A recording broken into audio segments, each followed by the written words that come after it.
Baiklah, kita beranjak ke acara selanjutnya, yaitu kita akan mendengarkan sambutan dari Bapak Profesor Dr. Leo Hari Wiryanto MS, selaku Ketua Jurusan Sains Institut Teknologi Sumatera. Kepada Bapak Leo, saya persilahkan. Tes, kedengaran? Iya, terdengar Pak Leo.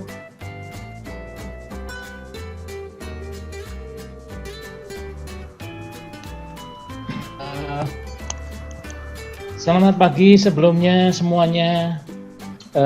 Yang saya hormati pembicara atau narasumber di sini Bapak Berlian Juveni Naryan.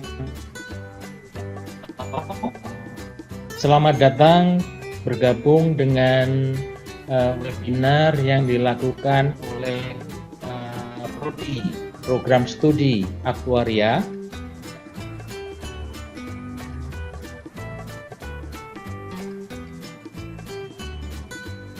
Selamat pagi juga pada para peserta webinar. Tabikpun.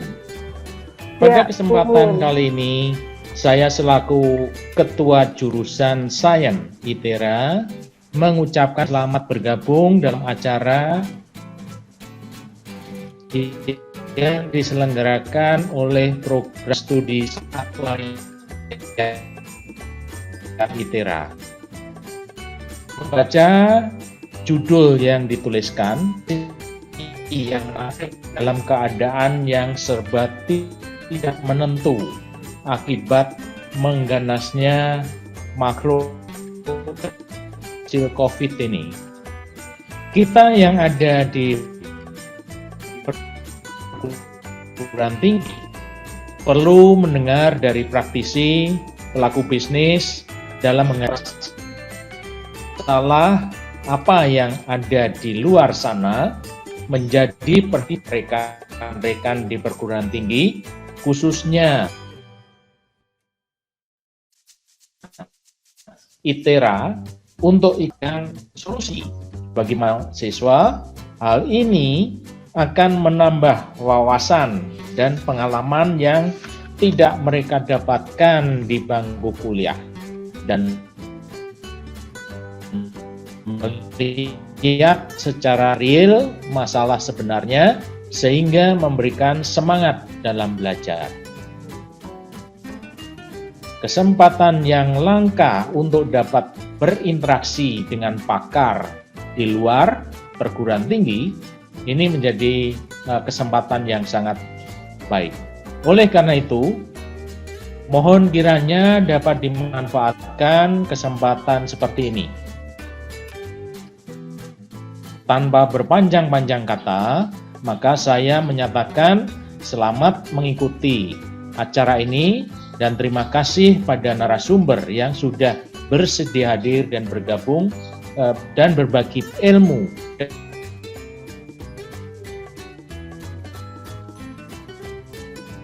dan pengalaman ini. Demikian, lanjutkan dengan acara yang berikutnya. Terima kasih. Selamat pagi semuanya. Dan tentunya saya tidak bisa mengikuti terus karena ini juga saya terima kasih.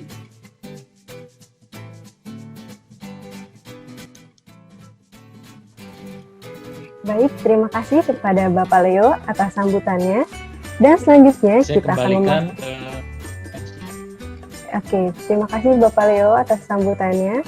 Ya, selanjutnya kita akan mendengar penyampaian materi oleh pemateri kita, Bapak Berlian, dan akan dimoderatori oleh Ibu Utri Weni. Kepada Ibu Utri Weni, saya persilahkan untuk mengambil alih acara. Terima kasih Mbak Moza. Assalamualaikum warahmatullahi wabarakatuh. Selamat pagi semua, semoga semuanya dalam keadaan sehat walafiat dalam kondisi masih pandemi pada masa ini. Pada kesempatan pagi ini, perkenalkan saya Utri Weni Mukhayat akan memoderatori kegiatan webinar series yang diadakan oleh Program Studi Sains Aktuaria Institut Teknologi Sumatera.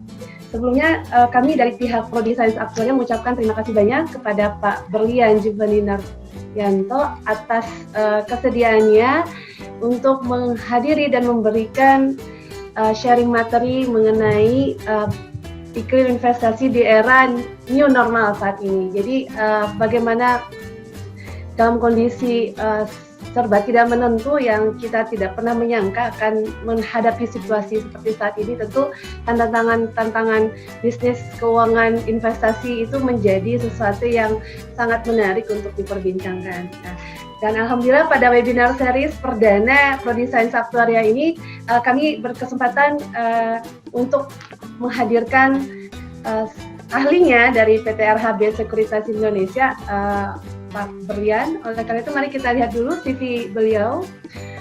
Beliau ini adalah lulusan S1 dari Universitas Airlangga, bidang akuntansi pada tahun 2001, kemudian melanjutkan studinya di Monash University Australia di bidang manajemen.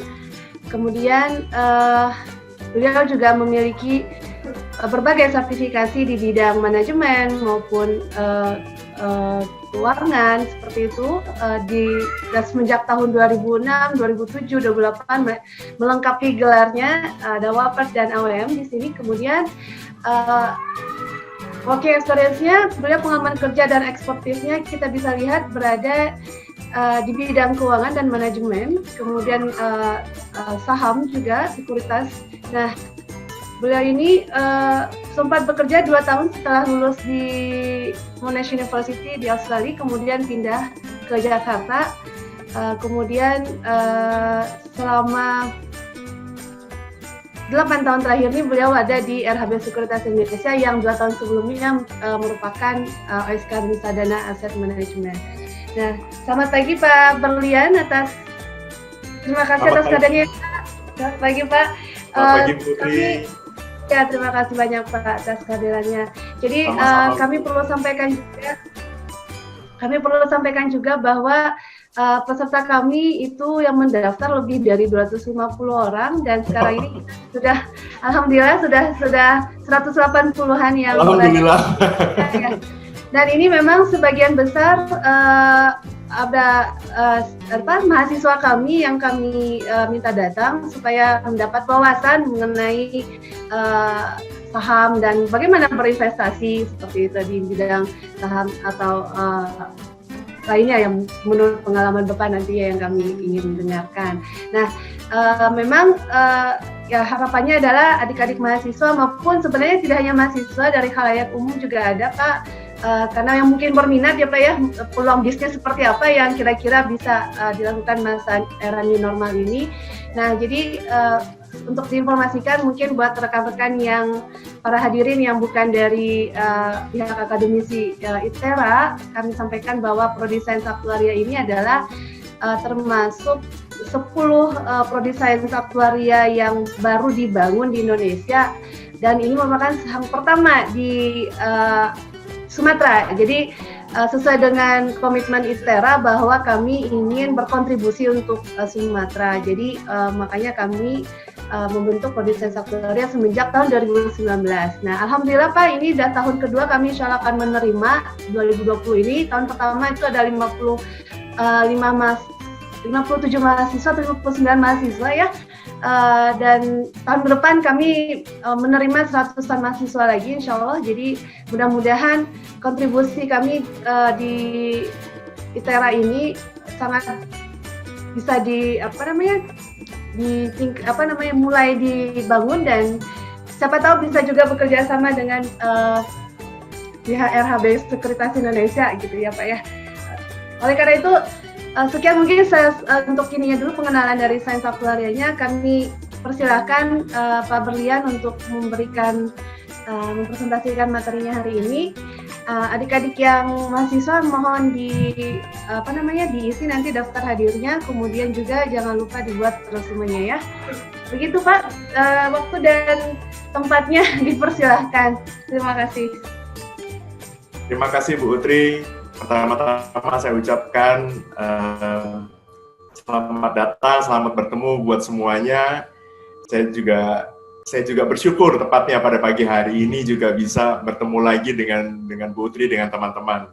Terima kasih daripada Pak Leo, Profesor Dr. Leo untuk kata sambutannya. Semoga juga apa yang saya sampaikan hari ini benar-benar memberikan manfaat buat adik-adik dan tentu masyarakat secara umum. Bapak Ibu, atau saya panggil teman-teman saja ya, karena di sini variasinya banyak ya Bu Utri ya. Teman-teman, perlu saya sampaikan bahwa kita pada saat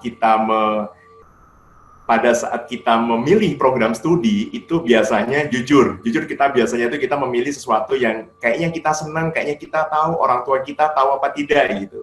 Dan bersyukurlah teman-teman di sini, terutama yang sudah menjadi mahasiswa dan mahasiswi di program studinya aktuaria ini, karena misalkan saya boleh mengulang waktu saya, Bu Tri, saya boleh kembali ke masa saya waktu saya mulai memilih jurusan, saya akan memilih aktuaria gitu, tapi karena saya nggak tahu gitu ya, saya tidak memilih itu gitu. Kenapa kok saya bisa mengatakan, kok saya kalau bisa punya mesin waktu, saya akan mengambil aktuaria? Karena ternyata kesukaan saya pada saat saya mulai mengenal dunia investasi waktu umur 11 tahun, itu sebetulnya boleh dikatakan terjawab ada di aktuaria itu sendiri. Jadi kenapa hari ini seperti yang Bu Utri tadi sampaikan, memang ini mahasiswi peserta hari ini ya seharusnya mendapatkan manfaat yang luar biasa, karena nanti akan melihat bahwa ini sangat-sangat applicable ke dalam apa yang dipelajari nantinya gitu ya, baik itu di dunia untuk pekerjaan maupun untuk diri sendiri sebagai pebisnis ataupun sebagai investor.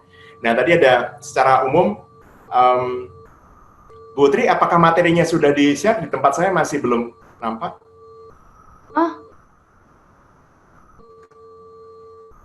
Saya yang share atau Bu Tri yang share? Oke, siap, nggak apa-apa. Oke, nah ini saya sampaikan terlebih dahulu ucapan terima kasih kepada Bapak Ibu dosen ya. Saya biasanya kalau ketemu sama Bapak Ibu dosen itu saya harus pertama-tama harus mengucapkan terima kasih, karena Bapak Ibu dosen juga lah, waktu itu Ibu dosen tepatnya yang pada saat saya kuliah, Bu Tri, itu mengenalkan saya dengan dunia pasar modal. Cuma ada satu, saya dulu ngambil akuntansi di Universitas Airlangga, kemudian hanya ada satu ada satu mata kuliah saja yang menjelaskan soal investasi di pasar modal, dan itu saya kebetulan ngambil di itu dan kemudian membuka mata saya soal dunia investasi. Nah, ini ada hubungan nanti dengan teman-teman di sini sebagai aktuaris nantinya, dan tentu saja dalam melakukan perhitungan gitu ya. Banyak yang kita dengar belakangan ini, mungkin teman-teman sudah tahu atau belum gitu, sudah cukup banyak ada di berita di luar sana, karena ini sudah ada di berita, jadi saya tidak perlu merasa sudah menjadi rahasia umum gitu ya. Kalau teman-teman pernah mendengar, adalah salah satu perusahaan besar asuransi, boleh dikatakan ya asuransi nasional, skala nasional gitu, Jiwasraya, dan teman sudah banyak berita bahwa kemarin mendapat ada masalah dalam hal investasinya. Dan kalau kita melihat poin yang seperti ini, sebetulnya adalah karena bukannya saya memberikan justifikasi terhadap materi ataupun melakukan judgement terhadap mereka gitu ya, tapi saya hanya mengatakan alangkah lebih baiknya apabila kesadaran bagaimana cara emiten atau cara kerja saham, cara kerja emiten yang ada di bursa efek itu benar-benar dipahami, sehingga pada saat teman-teman nanti bekerja sebagai aktuaris ya, dan ataupun bidang apapun lainnya yang berkaitan dengan finansial, itu teman-teman bisa melihat dengan kacamata yang berbeda, tidak hanya sekedar kenaikan atau penurunan harga saham saja gitu. Nah, agar lebih aplikatif dan lebih langsung ya untuk generasi sekarang, artinya adalah kita tidak lagi menggunakan materi ataupun menggunakan cara-caranya di masa lampau. Saya ingin, walaupun ada 205 peserta tadi, saya langsung ingin mendengar dalam chat gitu ya, silakan diketik dalam chat. Saya hanya menyajikan suatu fakta, silakan teman-teman di sini memilih, tolong bantu saya memilih apa? Memilih pilihan investasi apa yang harus saya tentukan. Teman-teman pernah mendengar startup ya, seperti Tokopedia, Grab, ya, dan lain-lain gitu. Gojek juga termasuk diantaranya, itu karya anak bangsa gitu. Dan pada saat kita mendengar kata-kata nama-nama ini, ini teman-teman akan mengetahui bahwa mereka sebetulnya adalah startup, ya, perusahaan yang berbasis teknologi dan kemudian menggunakan internet, menggunakan online, kemudian aplikasi gitu untuk melakukan sosialisasi ke masyarakat maupun untuk melakukan sebagai penyedia layanan, apakah itu marketplace, apakah itu layanan jasa antar dan lain-lain. Nah, dari sekian banyaknya ini, ada 5 yang dikategorikan sebagai unicorn. Unicorn itu artinya mereka yang sudah mendapatkan atau sudah memiliki valuasi kurang lebih adalah 1 miliar US dollar. Itu ada startup Tokopedia, kemudian Bukalapak, ya, kemudian Traveloka, Gojek, Grab. Nah, tolong bantu saya minta 207 peserta sekarang, kurang lebih ya, saya berharap paling nggak ada 20 saja. Tolong bantu saya, menurut teman-teman di sini, ya, untuk investasi zaman now dari 5 pilihan ini gitu ya. Coba tolong bantu saya, tolong pilihkan satu yang terbaik yang mana ya kira-kira ya untuk investasi ini. Teman-teman juga tahu ya, sekali lagi saya ulangi, ada 5 pilihan, yaitu adalah Gojek, Grab, Tokopedia, Bukalapak, Traveloka. Tolong bantu saya, pilihkan satu saja, masing-masing satu saja, yang menurut teman-teman terbaik. Bantu saya memilihkan investasi di mana dari antara 5 ini. Boleh tolong di kolom chat. Gojek, saya baca ini. Ada Gojek, Tokopedia, Traveloka, Gojek, so far Gojek pemenangnya, Grab, Tokopedia. Wah, Gojek sama Tokopedia, Traveloka. Ya. Sudah 3-4. Kebiasaan belajar online kayaknya, Pak. Pemenangnya Tokopedia. Terima kasih. Terima kasih. Ya, oke. Nah, Grab, Tokped ya. Rata-rata Tokopedia ya, Bu ya. Bu, Iya, betul. Kalau saya nggak salah baca nih. Iya. Saya tidak membaca kolom chat, saya hanya membaca pop-up. Paling besar di Tokopedia. Ya. Oke. Silahkan sekarang, terima kasih untuk aktivitasnya. Biasanya kalau pemateri mengatakan, fokus ya sama materi ya, jangan lihat handphone. Kalau saya malah kebalikan pada pagi hari ini. Karena saya harus meringkas dalam waktu sekitar 45 menit ini, saya harus masuk ke dalam benar-benar teman-teman membuka matanya soal sesuatu di sini. Kalau enggak, hanya materi standar bisa baca di buku. Langsung buka handphone teman-teman, masuk ke browser. Silakan masuk ke browser. Bu Tri juga boleh ikutan, Bu Tri, kalau berkenan gitu. Masuk ke browser, apakah menggunakan laptop ataukah menggunakan handphone, boleh silakan masuk ke browser, ya. Ketik kata ini, unicorn, kemudian spasi BCA, unicorn spasi BCA. Saya juga buka di sini ya. Oh, unicorn masuk bursa. Ya, lihat judul yang pertama kali muncul, yang paling atas, kalau di Google kan gitu ya. Ya. Nah, itu. Ya, saya coba share screen dari tempat saya, mudah-mudahan bisa, jadi biar teman-teman juga melihat. Saya boleh mohon izin share screen, Putri? Mangga, Pak, silakan. Ya.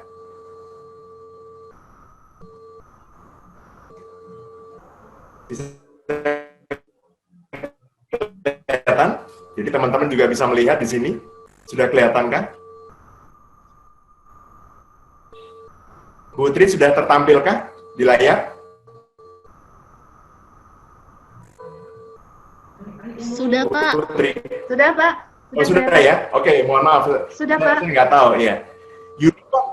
Unicorn masuk bursa. Bos BCA bilang, buktikan dulu untungnya. Nah, ini nomor 1, teman-teman, yang muncul adalah unicorn masuk bursa, Bos BCA bilang, titik 2, buktikan dulu untungnya. Kenapa saya mengatakan begini? Kenapa materi saya, kalau misalkan Putri dan teman-teman yang mungkin yang sudah pernah ikut saya di ITB sebelumnya gitu, melihat pemaparan materi saya anak zaman now gitu ya, zaman sekarang gitu, kalau milenial dan Gen Z gitu, kalau misalkan ditanya, mestinya mereka lebih percaya sama internet, katanya seperti itu. Nggak apa-apa, kita juga hadirkan lewat internetnya itu sendiri. Langsung kita bacakan tanpa panjang waktu. Unicorn masuk bursa, Bos BCA bilang buktikan dulu untungnya.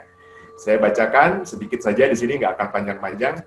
Pak Yaya setiap maja itu presidirnya BCA menyuarakan kecemasannya bila startup unicorn masuk bursa. Unicorn adalah startup yang memiliki valuasi di atas 1 miliar US dollar tetapi masih rugi. Nah, Bisa nggak kita memahami bahwa banyak peluang bisnis yang ada di dunia ini gitu ya, termasuk di era new normal ini, nanti kita lihat peluangnya apa saja, tetapi sebetulnya itu masih rugi gitu. Sementara kita karena nama besar, karena merasa bahwa itu adalah sesuatu yang menarik, Tokopedia, Bukalapak, Gojek, Traveloka, dan lain-lain, itu dikatakan, ya udah kalau kayak gitu kita mendingan invest aja di mereka gitu kan, karena mereka kan lagi new normal nih sekarang. Mereka juga mendapatkan, terutama Tokopedia ya, jadi kalau mungkin Gojek sama Traveloka pasti paling kena impact-nya. Tadi yang milih Traveloka, coba dilihat itu bahwa masih kena impact-nya Traveloka, tapi kalau kita lihat yang paling mendingan, paling agak mendingan sebetulnya adalah si Tokopedia itu sendiri, karena hanya marketplace. Siapa pun yang jualan, dia pun bisa mendapatkan profit dari sana. Tapi kalau kita lihat Grab sama Gojek, nanti kita lihat lagi lebih detail lagi ya, mana yang sudah profitable yang mana. Bila startup unicorn, saya lanjutkan, bila startup unicorn melantai di bursa, maka yang rugi adalah masyarakat. Teman-teman sekalian, Bapak Ibu sekalian, yang rugi itu masyarakat. Kita adalah bagian dari masyarakat. Jadi kalau kita tidak melihat cara pandang investasi kita tidak berubah, maka kita akan juga terkena dengan, mohon maaf ya, janji manis, kemudian hanya sedikit prospek-prospek yang mungkin tidak jelas gitu. Ini akan berlaku buat semuanya, tidak hanya soal unicorn saja. Sementara para investor asing ada di dalamnya keluar membawa dana besar. Seringkali pada saat kita mengajak investasi soal pasar modal, kata-kata yang keluar adalah, wah, investor asing kan asing yang, wah, investor asingnya nanti keluar nih, gimana nih, dan lain-lain. Tapi pada saat kita membeli suatu produk atau suatu investasi seperti unicorn ini, kita tidak menyadari bahwa investor asing pun juga sudah ada di dalamnya, begitu. Jadi kita pun harus lebih jeli lagi untuk memilihnya. Saya beri warning di capital market. Ini kata lanjut dari kata Pak Yahya. Mereka kan menjual, intinya belum ada profitnya. Nah, pada saat mereka masuk bursa, yang rugi masyarakat kita. Saya lanjutkan di sini, ya. Pak Yahya menambahkan, nah ini, terutama teman-teman sih gitu ya, terutama generasi sekarang, itu banyak sekali yang merasa, aduh, kalau saham itu untuk angkatan yang sebelum-sebelumnya deh, gitu ya. Sementara untuk yang paling pas adalah ya, sekarang kita masuknya adalah ke Bitcoin, cryptocurrency. This is new era, new normal. Harusnya kita juga invest di new normal juga. Apakah betul new normalnya seperti itu? Mari kita lihat. Pak Yahya menambahkan, kasus Bitcoin jangan terulang lagi. Jadi nanti apabila teman-teman di sini juga bekerja di bidangnya, di industri aktuaria gitu ya, saya rasa salah satu yang harus dipertimbangkan nanti pasti akan ada banyak pilihan investasi juga. Apakah termasuk properti, apakah termasuk emas, dan lain-lain. Itu nanti akan saya bedah sedikit di sana. Tapi untuk kita yang ngomong soal yang kekiniannya kan adalah Bitcoin itu sendiri atau cryptocurrency. Pak Yahya menambahkan, kasus Bitcoin jangan terulang lagi. Banyak orang yang masuk ke Bitcoin dengan modal kepercayaan tanpa ada pembuktian. Harga Bitcoin pun naik tinggi karena antusiasme ini, bahkan di Amerika tuh orang sampai merefinance-kan rumahnya untuk masuk ke Bitcoin, gitu ya, cryptocurrency ini, gitu ya, hingga menyentuh harganya waktu itu sempat 20.000 per koinnya, dolar per koinnya. Namun kini harga Bitcoin pada tahun 2019, ini artikel ini tahun 2019 bulan Februari, berada di kisaran 3.000. Sekarang sudah naik lagi 9.000, tapi sudah nggak kemana-mana lagi. Dan banyak investor yang masuk ketika harganya mahal menanggung kerugian. Pertanyaan sebelum saya beralih kembali ke materi saya adalah, teman-teman peserta di sini, apakah bisa melihat apakah nanti Bitcoin akan kembali ke 20.000? Pertanyaannya, apakah yang memungkinkan Bitcoin kembali ke 20.000? Kayak gitu. Jadi kalau sudah beli 20.000, orang bilang, ya namanya juga investasi, biarin aja, ntar juga naik, ntar juga turun, nggak apa-apa, namanya juga investasi. Kalau cara pandang kita seperti itu, maka kita akan melihat sebetulnya investasi lebih dalam lagi, kacamata yang berubah, kacamata yang berbeda pada pagi hari ini, gitu ya, dengan materi yang sudah kami siapkan. Gitu. Saya masuk ke materi saya. Sudah ganti ke slide saya, Bu Tri?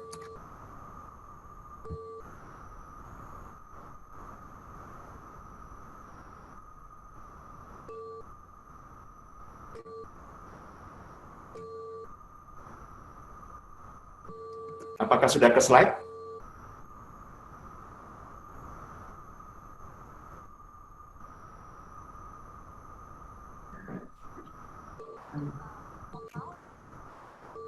Kecil sekali, ya? Sudah, Pak, sudah. Apakah materi materi saya sudah tertampil? Sudah. Sudah ya? Oke, terima kasih. Ya, saya lanjutkan ke materi saya. Ini slide pertama ini yang tadi sudah ditampilkan oleh Bu Utri tadi. Sebetulnya ini merupakan slide yang buat saya membuka mata dalam hal memandang investasi, terutama dalam hal saham, tapi secara umum investasi. Ya, Warren Buffett ini adalah salah satu legendaris legenda investor dunia yang masih hidup. Jadi kalau teman-teman berkata kalau pernah mendengar nama-nama yang Jesse Livermore dan lain-lain itu sudah meninggal semua, ini masih hidup dan umurnya pun sekarang 89 tahun. Dan kalau kita lihat, dia pernah menjadi nomor 1 terkaya di dunia, kemudian nomor 4 terkaya di dunia sekarang karena membagikan uangnya, hartanya ke filantropi, ke yayasan kemanusiaan. Jadi teman-teman bisa melihat, tidak hanya melulu soal make money saja, dan dia pun bukan orang yang tipikal foya-foya. Jadi sebetulnya buat dia make money itu bukan nomor 1 yang dia harus pegang gitu ya. Nah, nanti kenapa nih? Ada rumusnya ada di sini nanti. Jadi bukan profit yang dia cari sebetulnya. Nanti ada kalimat intinya di sini.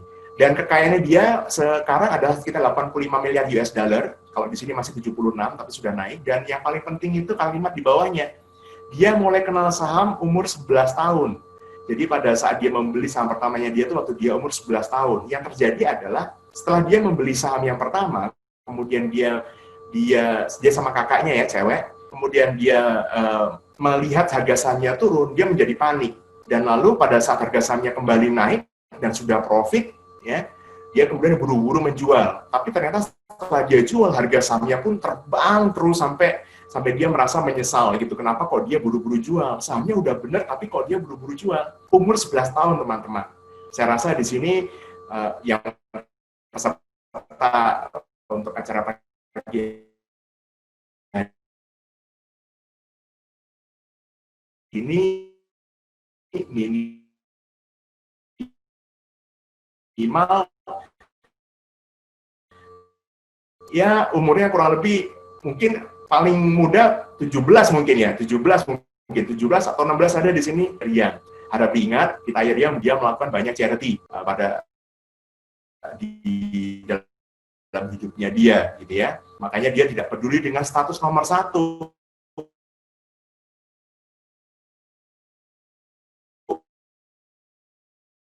Mendingan dia berbagi dengan orang. Buat saya, untuk tagline dari si Warren Buffett, hartanya dia 9% itu di saham.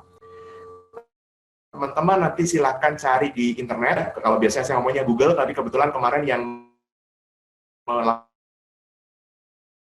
melakukan secara online dari pihak Yahoo, itu pada saat annual gathering meeting, si Big Sight Hathaway, itu perusahaannya Warren Buffett, holdingnya Warren Buffett yang untuk mengakuisisi perusahaan-perusahaan ataupun dia berinvestasi. Ya, dia di tanggal 5 sekitar 4 Mei, 45 Mei itu dia mengatakan bahwa dengan itu dikatakan benar-benar terdengar oleh semua orang bahwa dia tuh 99.99, jadi uangnya dia tuh nyaris semuanya di saham. Terus properti ada nggak? Dia cuma punya 1 rumah. Emas ada nggak? Dia nggak punya emas. Lalu kalau kita orang yang masih belum kenal sama saham, kan, dan kita mendengar investasi di pasar modal, saya tambahkan dulu sedikit, kenapa kalau kita new normal ini juga ada hubungannya sama saham. Jadi suatu data yang mengagetkan adalah pembukaan akun di masa-masa seperti pandemi ini ternyata melebihi dari perkiraan bahkan dari Bursa Efek sendiri. Pembukaan akun di masa ini tuh melonjak sekitar lebih setiap bulannya ya, itu sudah naik sekitar 2 total ya, kita year on year itu bisa dikatakan sudah naik 10%. Jadi belum sampai akhir tahun sudah naik 10%. Biasanya pertumbuhannya nggak sampai segitu juga gitu. Nah, ini yang kita melihat, wah ini luar biasa. Dan semakin orang banyak di rumah, semakin mereka mencari penghasilan tambahan, terutama dari misalkan apakah berdagang secara online ataupun berdagang itu artinya trading. Dan ini sama nih, berdagang saham pun juga menjadi trading juga. Hanya saja kacamata untuk hari ini kita bahasnya adalah ke investasi. Nah, kembali ke soal Warren Buffett-nya. Jadi Warren Buffett pada saat kita mendengar dia hanya punya saham 99% itu di saham, saya berpikir keras. Teman-teman sekalian, kenapa tadi saya mengatakan di awal kita, teman-teman di sini harus bersyukur kepada Bapak Ibu dosen yang sudah menghadirkan acara hari ini. Karena kalau saya tidak kenal saham oleh Bapak Ibu dosen, Ibu dosen saya tepatnya pada tahun 98 waktu itu, saya tidak akan tahu soal pasar modal. Saya tidak akan juga invest di pasar modal dan menikmati hasilnya seperti sekarang. Tapi kalau teman-teman sudah mengenal sekarang, saya harap teman-teman tidak melakukan kesalahan-kesalahan saya yang saya lakukan dulu. Jadi saya bukannya sharing soal kehebatan saya. Tadi dari Pak Leo mengatakan expertnya.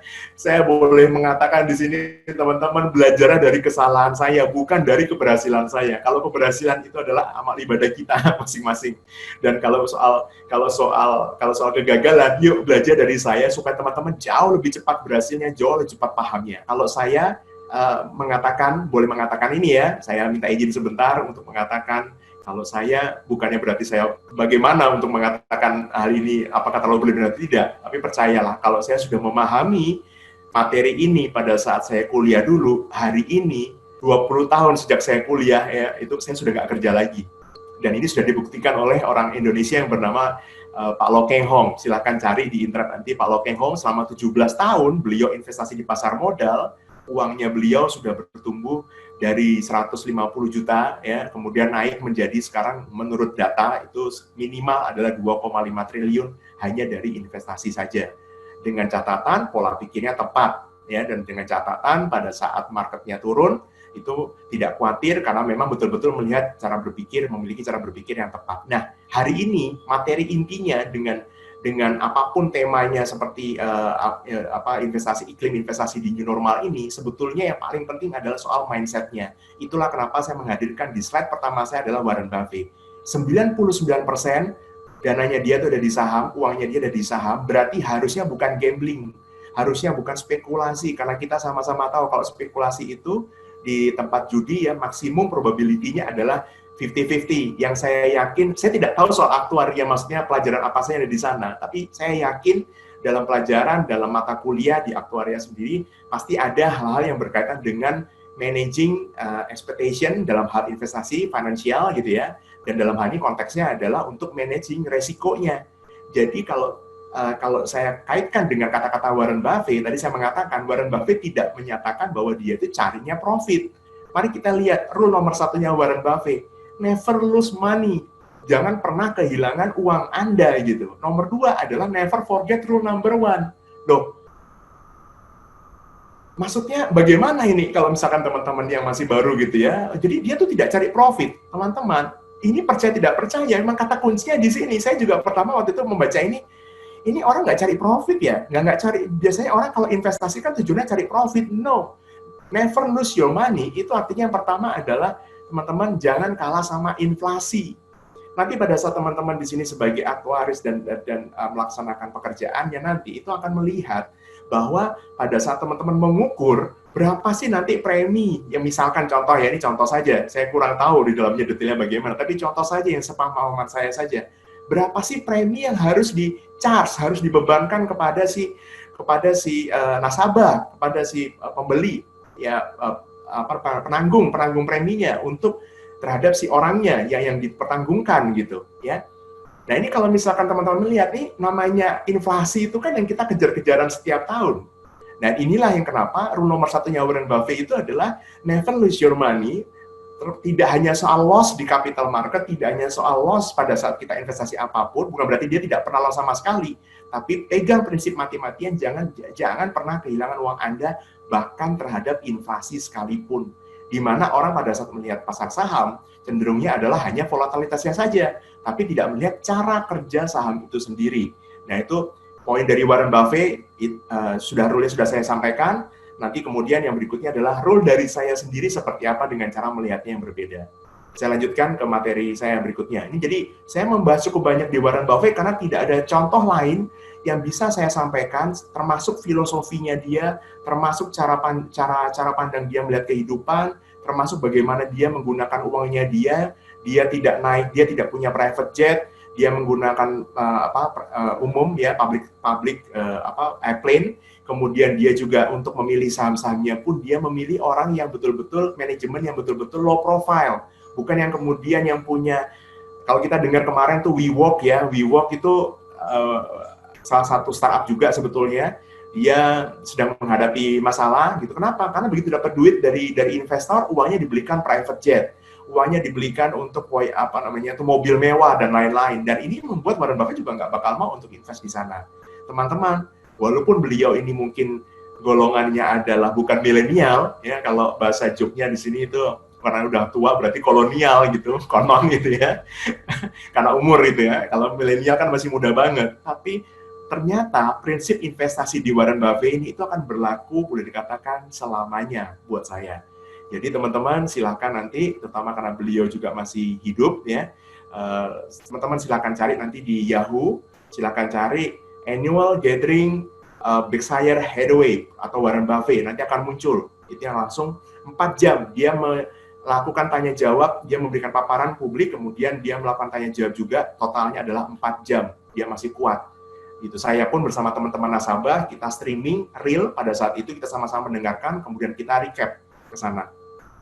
Ya, saya lanjutkan ya materi saya berikutnya. Sama seperti yang tadi sudah disampaikan, bahwa hari ini kita akan membahas iklim investasi di era new normal. Pertanyaannya, new normal seperti apa? Apakah sebelum COVID tadi yang disampaikan sama Bu Utri, apakah sebelum COVID itu sebetulnya belum new normal?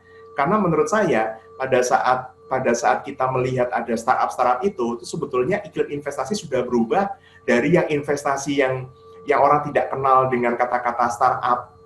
Real case startup yang pertama ada di Indonesia itu sebetulnya bukan Tokopedia, bukan Gojek, tapi adalah sebetulnya ya, itu adalah Kaskus. Kalau ada yang pernah dengar Kaskus, itu udah zaman dulu sekali, tahun 2000-an. Bu Utri mungkin pernah mengikuti Kaskus. Dulu kalau kita jual beli, ada forum jual belinya, itu Kaskus ya Bu Utri ya. Tapi begitu kita mau jual beli, ternyata begitu arahnya, tadinya forum saja teman-teman, itu forum saja, tapi kemudian bergulir menjadi suatu forum jual beli. Tapi tidak segera berubah menjadi marketplace seperti Tokopedia. Jadi langsung ditelikung lah bahasanya gitu. Langsung ditelikung oleh Tokopedia yang menyediakan marketplace secara langsung nampak mirip seperti Amazon dan lain-lain. Dan boleh dikatakan di era new normal yang sekarang di Amerika sekalipun, itu yang lagi booming adalah Amazon itu sendiri, baik secara sahamnya maupun secara kinerja perusahaannya. Nah, sebelum saya masuk ke saham, saya jawab dulu tadi dari 5 pilihan tadi. Jadi biar teman-teman puas nanti yang siapa yang memilih tadi, siapa yang paling benar gitu ya. Teman-teman dari startup yang tadi saya sampaikan, Tokopedia, Grab, Gojek, Bukalapak, Traveloka, boleh dikatakan Traveloka yang paling sekarang ini mungkin yang paling suffer karena pendapatannya dari sebetulnya dari traveling gitu ya.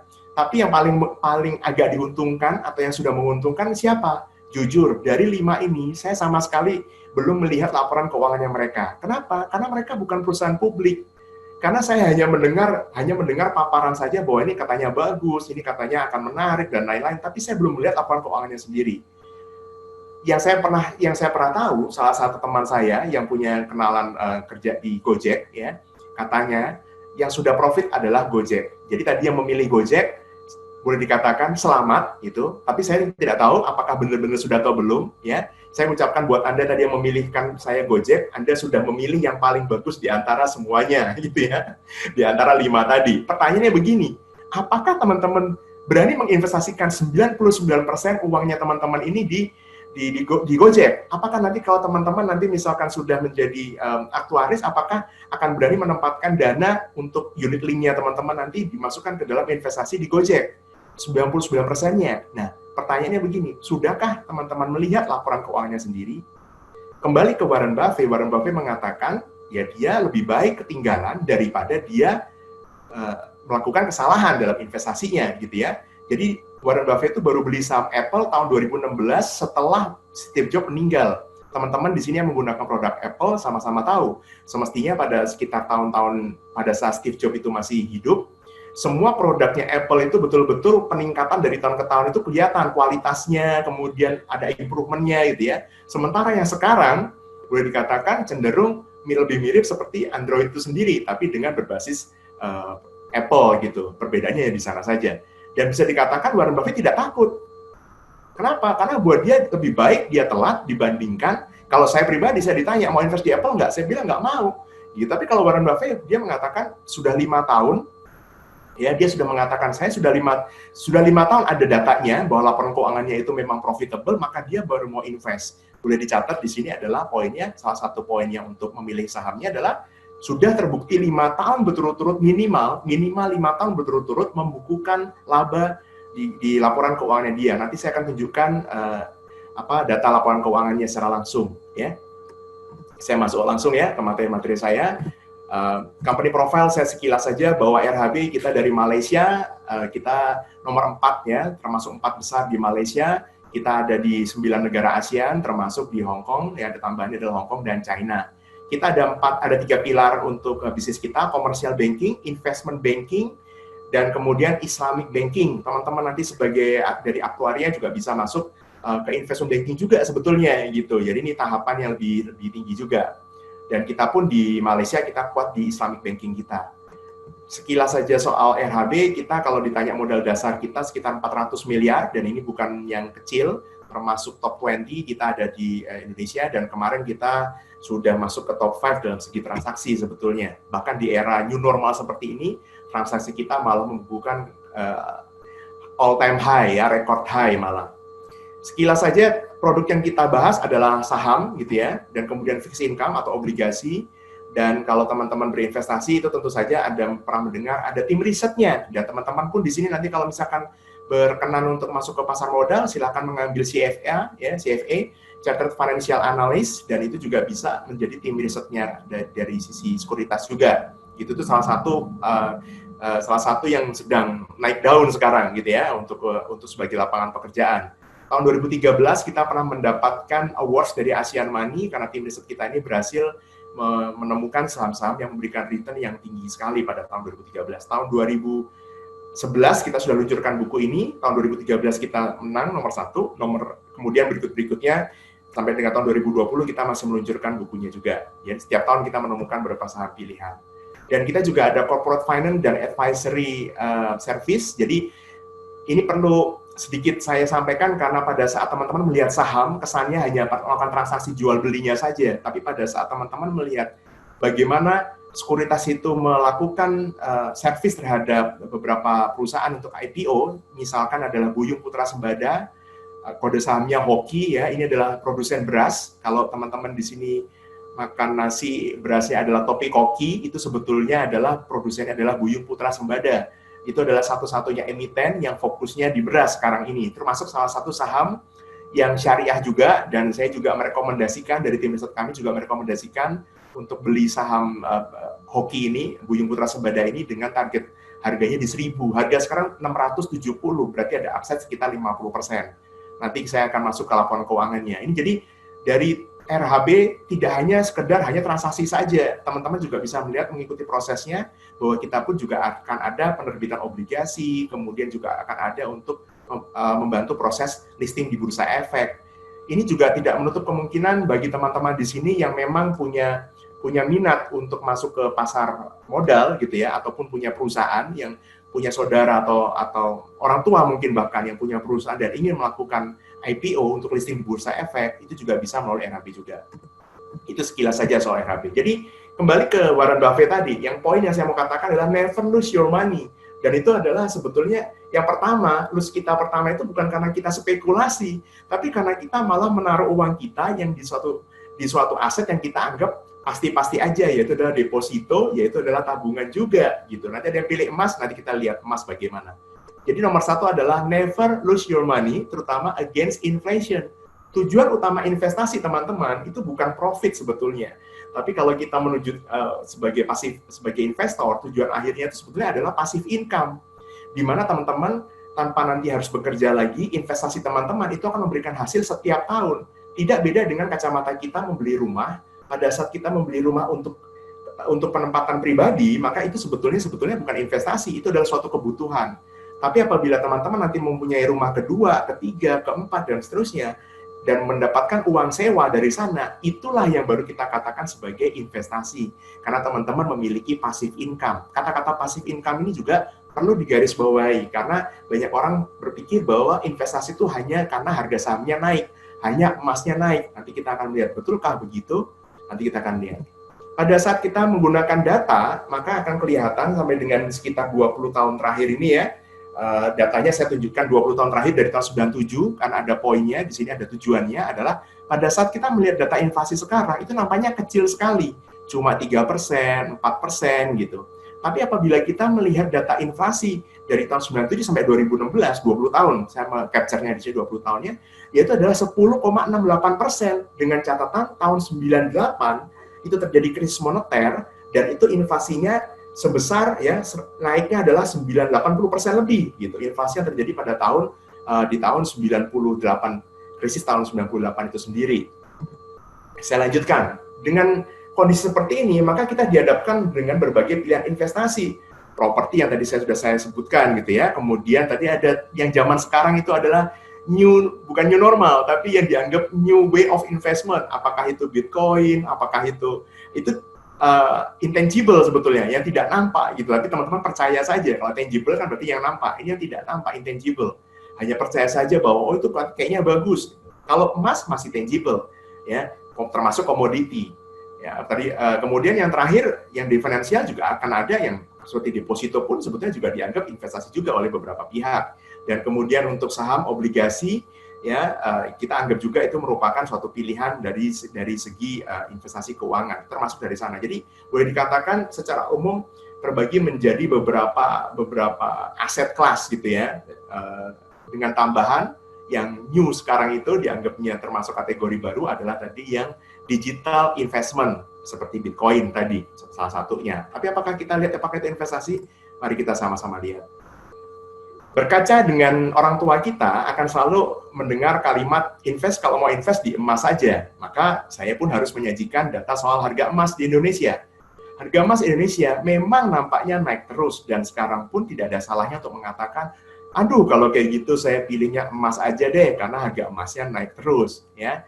Tetapi apabila kita melihat kacamata orang asing, karena mereka menggunakan harga emas dunia, yaitu gold-nya sendiri, silakan dicek di goldprice.org, ya, bisa kelihatan di sana. Itu harga gold dari tahun 2011 sampai dengan tahun 2020 ini, itu sebetulnya sempat turun dan belum pernah naik lagi, baru sekitar 1 tahun terakhir naik lagi. Jadi kalau saya kasih datanya sampai sekarang, puncaknya emas tahun 2011 itu adalah $1.920 per troy ounce, sementara sekarang itu di level 1.800. Dan kalau kita lihat, berarti teman-teman memegang emas selama 9 tahun, emas dunia ya, dan harga dolarnya, itu ternyata teman-teman belum dapat profit sama sekali, karena harga emasnya belum naik. Tetapi harga emas Indonesia kok naik, Pak? Kan benar berarti orang tua kita untuk mengajarkan belinya di emas. Karena ini jawabannya. Karena sebetulnya harga emas dunia itu adalah faktor kali, harga emas Indonesia tepatnya adalah faktor kali harga emas dunia, goldnya tadi, dikalikan kurs rupiah terhadap dolar. Jadi pada saat kita membeli emas dan berharap bahwa emas kita itu naik, itu karena kita juga harus melihat faktanya bahwa rupiah itu mengalami pelemahan. Tahun 2011, rupiah itu 8.700, 8.400 bahkan terkuatnya. Sekarang, rupiah adalah di level 14.500. Dulu di zaman Orde Baru dulu, rupiah itu selalu melemah 5% setiap tahunnya. Jadi kenapa teman-teman kalau di situ bisa mengatakan, ya sebetulnya ya, saya bisa mengatakan di sini, sama-sama pegangnya, mendingan saya pegang dolar sekalian, karena dolar bisa saya taruh di deposito, dolarnya masih dapat hasil juga. Tapi kalau pegang emas, nah ternyata harga emas dunianya pun bisa naik dan turun. Kacamata ini yang saya ingin teman-teman juga bisa melihat, bahwa apa yang kita pikir, apa yang orang tua kita, apa yang generasi sebelumnya mengatakan itu aman, tapi ternyata tidak aman-aman juga. Ingat rule nomor 1-nya Warren Buffett, never lose money, gitu. Lalu kenapa dia nggak pegang emas? Karena begini, kalau kita ngomong properti teman-teman, maka pada saat kita membeli properti, maka yang kedua itu adalah kita akan mendapatkan passive income dari uang sewanya. Pertanyaannya adalah, kalau emas, kalau teman-teman beli emas, harga emasnya tidak naik, properti juga bisa tidak naik juga harga propertinya. Tapi kalau harga emas tidak naik, apakah teman-teman mendapatkan uang sewa dari emasnya? Kalau harga emasnya tidak naik, apakah teman-teman bisa menyewakan? Saya tidak tahu apakah ada yang menggadaikan sih ada, tapi menyewakan mendapatkan income saya nggak tahu ya. Mungkin habis ini ada, tapi kenyataannya tidak ada yang bisa, tidak ada cara untuk mendapatkan penghasilan kecuali dari kenaikan harga emas itu sendiri. Jadi sebetulnya emas, kalau kita mau mengatakan secara jujur, itu bukan pilihan investasi, itu hanya alat untuk hedging kita terhadap inflasinya saja. Dan itu pun boleh dikatakan harga emas dunia ternyata tidak mengikuti inflasi juga. Itulah kenapa teman-teman, tadi saya mengatakan poin penting dari materi hari ini itu adalah punya mindset seperti Warren Buffett-nya sendiri. Karena pelajaran dari dia sudah 100 tahun dan itu pun masih akan berlanjut juga. Pasar saham by the way dimulai di Belanda ya, dan saham pertama itu adalah kalau teman-teman tahu gitu ya, teman-teman akan surprise, yaitu adalah perusahaan yang menginjak kakinya di Indonesia gitu, VOC gitu. Itu mulai diperdagangkan di Bursa Efeknya Belanda. Jadi pertama kali kita mau ke Indonesia nih, siapa yang mau ikutan invest? Nah itu pertamanya ada di sana gitu ya. Tapi udah nggak ada sekarang perusahaannya, dan kemudian bergulir sampai dengan sekarang gitu ya. Kenapa kok ada pasar modal? Karena pasar modal adalah tempat di mana kita yang punya perusahaan membutuhkan dana lebih dan dia menawarkan ke publik, ayo kamu invest di saya. Teman-teman pun sama. Sekarang ada yang mungkin punya bisnis kecil-kecilan gitu ya, merasa dananya terbatas tapi orderan kok melimpah. Akan ngajak temennya, yuk kamu join di saya dong, invest di saya 5 juta, 10 juta. Apa bedanya dengan saham? Sama teman-teman. Bedanya adalah pada saat teman-teman investasi di kenalannya, di kerabatnya, maka laporan keuangannya biasanya waktu ditagih, Pak laporannya mana? Bu laporannya mana? Akan AIOEO, akan menjawabnya akan terbata-bata. Tapi kalau pada saat kita investasi di saham di pasar modal, diwajibkan setiap 3 bulan sekali laporan keuangan itu harus dikeluarkan, ada disajikan. Dan yang untuk full year, untuk secara tahunan itu harus diaudit oleh kantor akuntan publik. Saya sekilas soal properti sendiri, ini data dari bi.go.id, dari tahun 2016 sampai dengan tahun 2019 kemarin, harga properti ternyata tidak naik, malah cenderung turun pertumbuhannya gitu. Kenapa? Karena ini masalah supply sama demand. Ternyata supply properti, terutama khususnya di sini apartemen warna abu-abu di sini, dibandingkan dengan demand-nya permintaannya ya, itu ternyata lebih banyak supply-nya. Nah ini supply-nya, ini demand-nya. Dan kita sama-sama tahu pada saat kita melihat harga itu naik apa turun, selalu dikaitkan dengan hukum supply dan demand. Teman-teman, rumah pertama itu adalah kebutuhan, rumah kedua adalah investasi. Tapi kalau di atas 2 rumah, pertanyaan berikutnya adalah siapa yang mau menempati rumah tersebut? Nanti kalau semuanya sudah married, tadinya masing-masing punya rumah, 1 orang married, 2 orang married ya jadi 1, rumahnya 1 disewakan. Tapi yang lain pada nyewa juga di tempat lain, atau punya married juga dengan orang yang sudah punya rumah.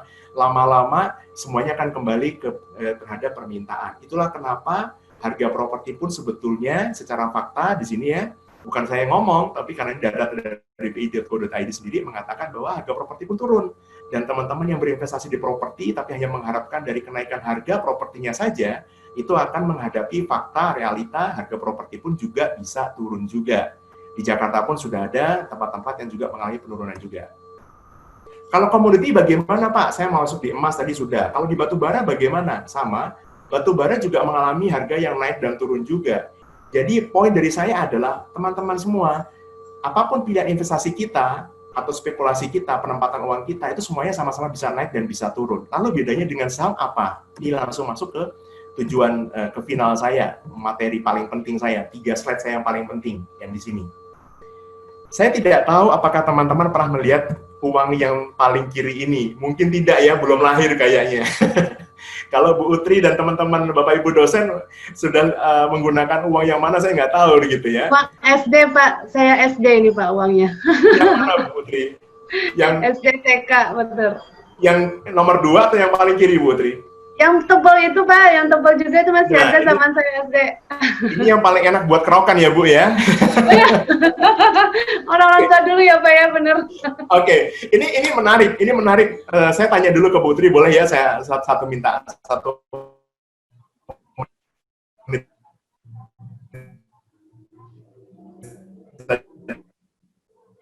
untuk bercakap.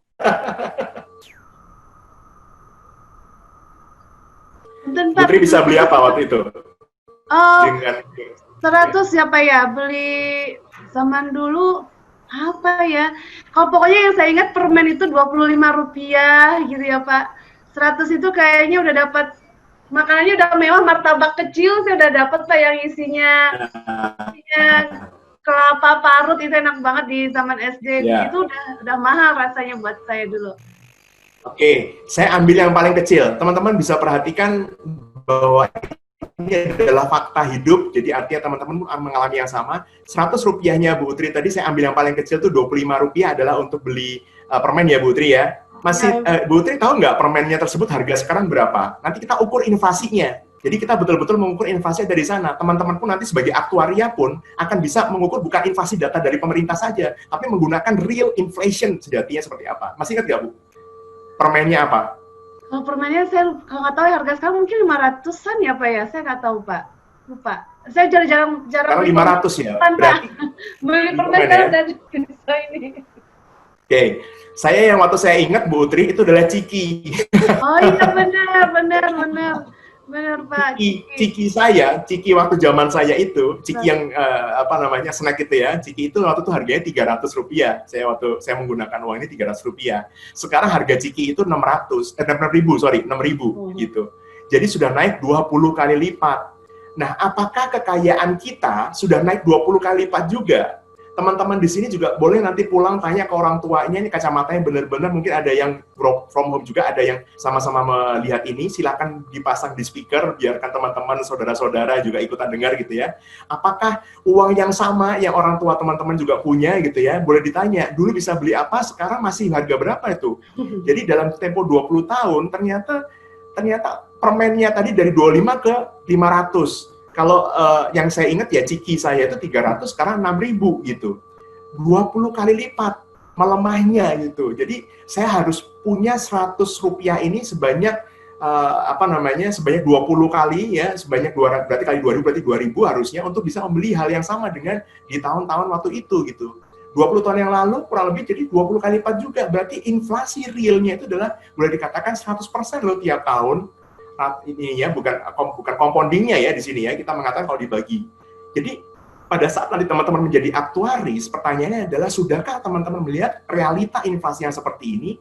Jadi pada saat nanti mengukur, menilai berapa premi harus dibayar setiap tahun, itu bukan hanya dari angka-angka inflasi yang dikeluarkan sama pemerintah. Ini benar-benar saya mengatakan, ini kalau kacamatanya berubah, nanti tidak akan terjadi lagi seperti Jiwasraya. Menurut saya akan seperti itu. Teman-teman, 218 orang yang hadir pada pagi hari ini yang saya harap bisa nanti menjadi aktuaris-aktuaris yang lebih canggih lagi di masa depannya. Jadi pada saat mengukur berapa kewajiban, berapa nilai premi dan lain-lainnya, bisa menjadi sesuatu yang memang betul-betul sudah mengantisipasi hal-hal seperti ini, terutama dalam hal inflasinya. Mengapa saya katakan ini poin penting saya cuma ada di 3 slide ini dari saya. Kalau Warren Buffett tadi sudah mengatakan never lose your money. Nomor 2, inflasi, saya akan menunjukkan Indomie. Gitu ya, sebelum kita kelaparan gitu. Kalau kita menggunakan Indomie, teman-teman, cepat saja. Tadi kalau saya menggunakan Ciki, ini kenapa kalau Ciki saya tidak tampilkan, karena Ciki tidak ada sahamnya gitu. Jadi saya pakainya Indomie aja. Kalau Indomie itu ada perusahaan namanya Indofood. Mari kita lihat dari Indomie sendiri. Kenaikan harga bahan baku akan membuat harga Indomie naik. Kenaikan tenaga kerja itu juga akan membuat harga Indomie juga naik juga. Listrik naik, ya, kemudian lain-lain naik juga akan membuat harga Indomie naik juga. Tenaga kerja, bahan baku, listrik itu kan semuanya adalah faktor penyumbang inflasi. Jadi kalau misalkan teman-teman mau melihat realita inflasi itu bukan dari data yang pemerintah sampaikan, tapi melihatnya dari betul-betul adalah basic consumption yang kita lihat sehari yang paling gampang itu Indomie, terutama kalau Bapak Ibu dosen yang dulu juga pernah kos di Bandung gitu ya, saya nyaris kos di Bandung, Bu. Dulu saya keterima di Parahyangan, tapi saya batal masuk ke sana gitu. Kalau misalkan teman-teman masih ingat di Bandung gitu ya, masih ingat kos, Bapak Ibu dosen yang masih ingat kos, coba dilihat lagi dulu beli Indomie berapa ya, sekarang beli Indomie berapa. Data yang ada tahun 90-an harga Indomie itu kurang lebih dari 300 per bungkusnya.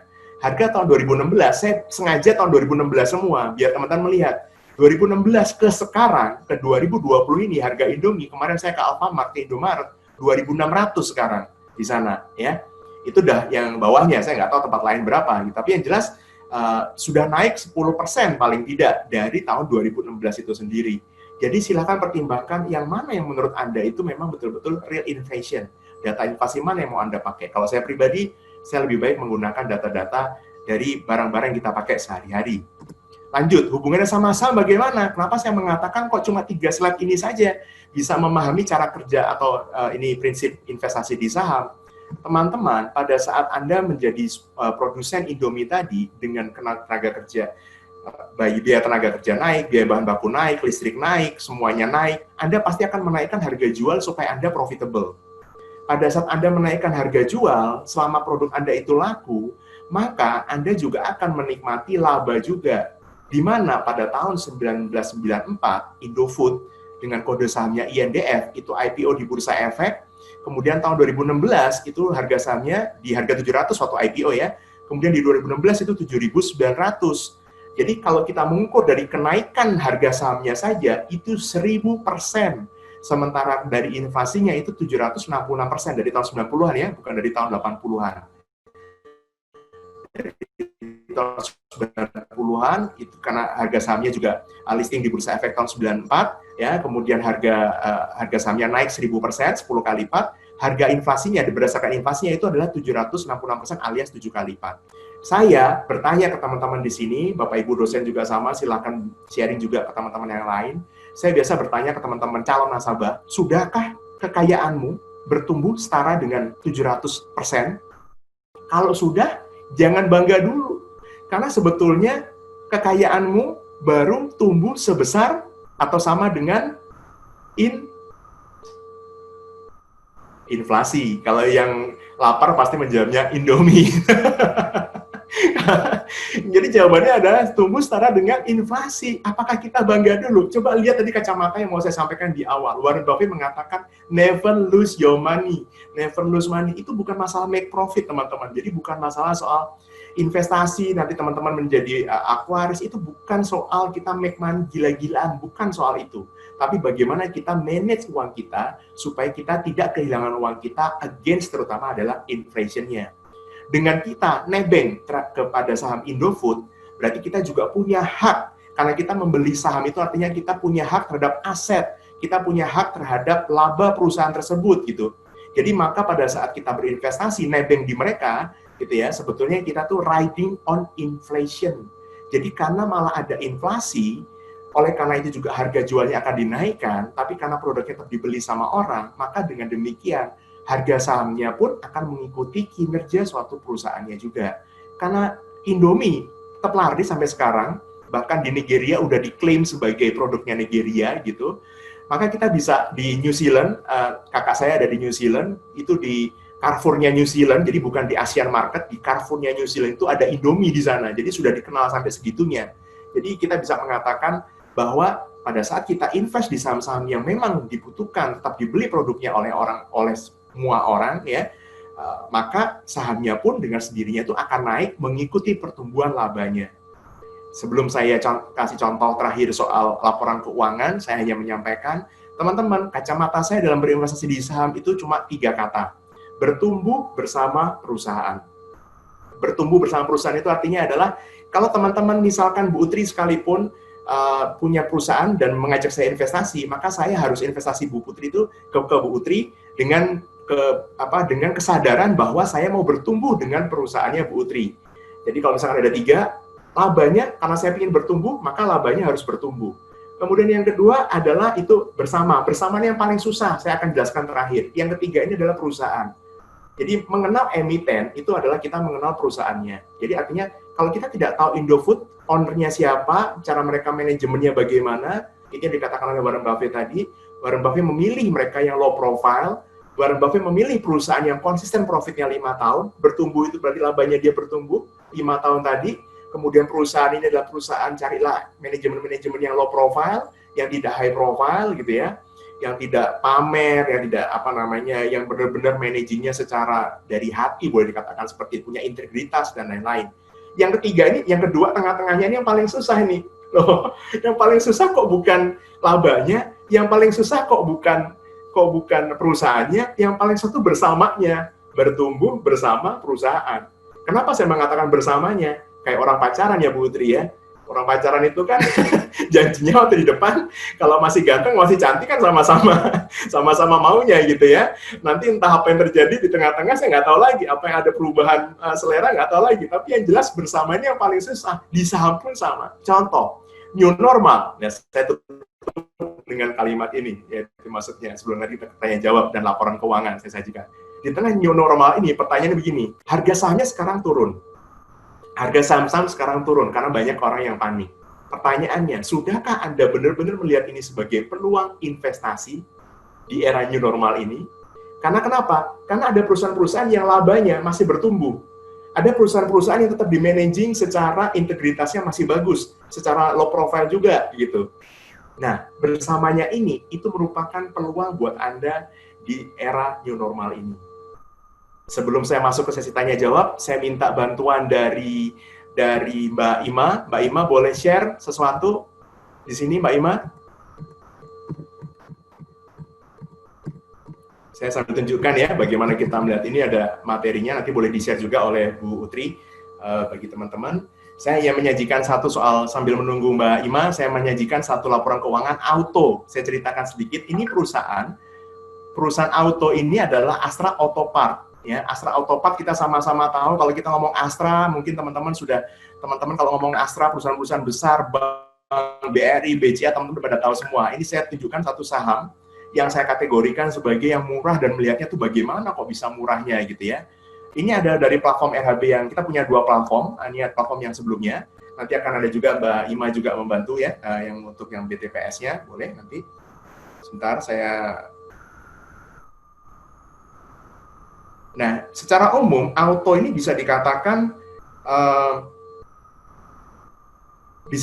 sebetulnya di tengah-tengah kondisi new normal seperti ini, pandemi seperti ini, orang harus bertanya-tanya, ini masih dibutuhkan atau tidak sih? Ya.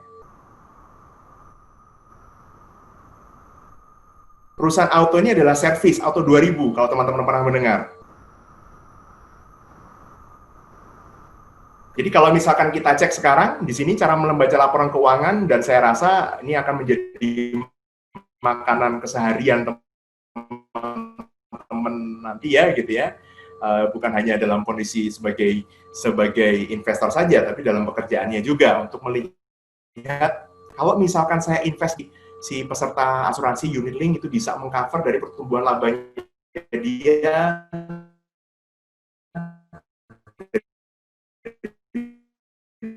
dividennya dia, dan lain-lain. Saya akan bisa ya, karena saya menggunakan komputer. Pada saat kita, tadi saya mengatakan bertumbuh bersama perusahaan, maka ini adalah tagline yang di sini. Yang di sini, Bu Utri dan teman-teman sekalian, ini ada, kursor saya kelihatan ya Bu Utri ya? Iya Pak. Kursornya kelihatan Pak. Kursor saya kelihatan ya di sini ya. Ini ada 49. Ini adalah labanya. Jadi kalau saya tadi mengatakan bertumbuh bersama perusahaan, maka yang saya ingin teman-teman bisa melihat di sini adalah 3 bulan sekali ini akan diberikan ya, oleh perusahaan, dan ini anak perusahaannya Astra. Jadi kalau tadi saya mengatakan bertumbuh bersama perusahaan, maka kita cek pertama adalah perusahaannya dulu siapa nih perusahaannya. Oke, kita tahu ini anak perusahaannya Astra Autoparts, jadi yang memberikan servis gitu. Ya, dan kalau kita lihat di sini, maka yang poin yang pertama, mata saya yang pertama untuk melihat itu adalah bagian labanya. Masih ingat tadi bertumbuh bersama perusahaan. Saya cari nomor 1 rule saya adalah yang labanya bertumbuh, teman-teman. Dan kalau kita lihat di sini, ini sampai dengan tahun 2018 ya, kemarin ya, ini saya ceritakan yang dengan tahun 2018 karena sudah ada full year-nya waktu itu. Saya screenshot-kan, nanti saya minta bantuan satu lagi yang untuk yang BTPS-nya. Itu dari labanya dia, earning per share-nya dia, laba per lembar sahamnya itu 49, kemudian naik ke 66, kemudian naik ke 67, kemudian turun ke 63, naik ke 78, naik ke 122, turun ke 82, naik ke 102, naik ke 114, kemudian yang terakhir adalah Rp121 per lembar sahamnya. Inilah salah satu kinerja keuangan dari salah satu emiten yang cukup menarik gitu buat saya untuk kita mau invest. Kalau kita ngomong bank, kita ngomong Astra, kita ngomong berapa perusahaan-perusahaan Telkom, Unilever, mungkin teman-teman sudah pada mengenal semua perusahaan-perusahaan tersebut. Tapi untuk sebagai kacamata investor, ini salah satu yang mau saya tunjukkan, peluang yang menarik ini adalah si Astra Autopart ini. Harga nilai bukunya, teman-teman, secara sederhana saja, nilai buku itu adalah aset yang kita beli pada saat kita membeli suatu saham, kita kan membayar harganya. Tapi yang kita dapatkan itu sebetulnya adalah asetnya, dan di mana kalau kita hitung dari asetnya si perusahaan si auto ini, Astra Autopart ini, nilai asetnya dia itu di 2061. Harga sahamnya sekarang kurang lebih di level Rp800. Jadi kalau teman-teman membeli Astra Autopart ini di harga sekarang, hanya untuk kembali ke nilai bukunya saja, itu teman-teman bisa melihat ada potensi profit sekitar 100% lebih. Gitu. Jadi pada saat krisis, pada saat pandemi, pada saat new normal seperti ini, mari kita melihat peluang-peluang mana yang bisa memberikan return yang lebih bagus lagi. Kembali ke tadi, bertumbuh bersama perusahaan. Saya sudah mengatakan bahwa bertumbuh adalah labanya yang tadi naik, dan kita bisa lihat Auto ini perusahaan yang labanya juga naik juga. Yang ketiga tadi adalah perusahaan kita sama-sama tahu dia dikelola secara profesional, karena dia juga anak perusahaannya Astra. Kita sama-sama tahu juga walaupun dia secara konglomerasi ya perusahaan ini, mereka dikerjakan bisnisnya dikelola secara profesional. Karena banyak perusahaan-perusahaan sebetulnya sudah listing di Bursa Efek, tetapi masih di-manage secara company-nya secara family oriented company jadinya. Tapi kalau untuk kita melihat yang Astra, kita sudah bisa mengatakan bahwa sebetulnya sudah professionally management. Jadi kalau kita lihat di sini, labanya dia pun ada pertumbuhan. Harga sahamnya sekarang turun. Nah, yang tadi saya katakan, bertumbuh bersama perusahaan. Bersamanya ini yang susah. Bersamanya ini, pada saat harga sahamnya turun, seringkali kita merasa kita ketakutan, karena kita merasa kita rugi. Tapi ingat, sebetulnya semua investasi yang kita tadi pilih, apakah itu emas, apakah itu Bitcoin, apakah itu saham, semuanya bisa naik turun. Hanya saja pertimbangkan lagi, mana yang betul-betul bisa memberikan return atau harga yang bisa kembali ke harga atasnya atau harga puncaknya lagi. Selama kita mempunyai proses berpikir, proses mindset, memiliki mindset yang seperti Warren Buffett tadi, dikatakan never lose your money, terutama terhadap inflasi, teman-teman pun bisa mengatakan, saya sekarang paham kenapa Warren Buffett berani menempatkan 99% uangnya di saham. Saya tidak mengatakan teman-teman harus menggunakan uangnya sekarang 99% di saham, tidak. Tapi percayalah, kesempatan seperti sekarang ini itu sangat jarang terjadi. Jadi kalau saya compare dengan cerita saya pada saat saya mulai investasi, Bu Utri, saya investasi di tahun 97-98, pada tahun 98 kena crash-nya market, saya nggak ada yang ngajarin seperti ini. Tadi ya, saya cerita tadi di awal kan, kalau saya boleh punya mesin waktu, ada dua hal. Yang pertama, saya mau jadi aktuaris. Yang kedua, saya sudah invest di saham, lebih bagus lagi cara berpikir saya. Di tahun 98, saya masukkan misalkan uang saya ke sana, nggak usah semuanya. Tapi saya udah bisa melihat hasilnya itu luar biasa sekarang. Naiknya berapa? Boleh dicek, IISG di tahun 98 itu turun sampai 275, jadi sempat tahun 98 itu sempat naik ke level 750-an, harga IISG-nya sendiri, levelnya IISG, indeks harga saham gabungan ya. Jadi total saham yang ada di Bursa Efek, itu dulu nilainya adalah 750, kemudian kena krisis tahun 98, turun menjadi 275, tetapi sekarang IISG-nya di level 5.000, sudah naik sebesar 20 kali, bahkan hampir 30 kali, karena tertingginya sempat 6.700. Saya kembalikan lagi, sudahkah kekayaan teman-teman di sini 20 tahun terakhir naiknya 20 kali lipat? Tapi bukan soal profitnya sekali lagi yang mau saya tekankan. Yang saya mau tekankan di sini adalah bagaimana kita memandang investasi, sama seperti Warren Buffett, bahwa kita bukan mencari profitnya, tapi bagaimana kita mengukur resikonya sehingga kita tidak kehilangan uang kita, bahkan untuk melawan inflasi. Terutama di masa-masa new normal seperti ini ya, nanti kalau potensi untuk trading, itu berarti kita lebih melihatnya sebagai trader itu menggunakan analisa teknikal, tetapi kita sebagai investor dengan kacamata yang sekarang ini, saya berharap materi hari ini bisa memberikan gambaran kenapa masa new normal seperti ini, di mana pandemi ini juga masih belum usai, di mana harga saham juga masih diskonnya masih juga cukup besar, merupakan kesempatan untuk Anda untuk melihat sendiri dengan apa yang Anda alami. Melihat learning by doing. Beli satu saham, habis itu biarkan bertumbuh. Ya, nanti lihat setelah 3 tahun, setelah lulus kuliah nanti, terutama yang baru masuk kuliah ya, 3 tahun dari sekarang nanti teman-teman bisa lihat harga sahamnya udah berapa.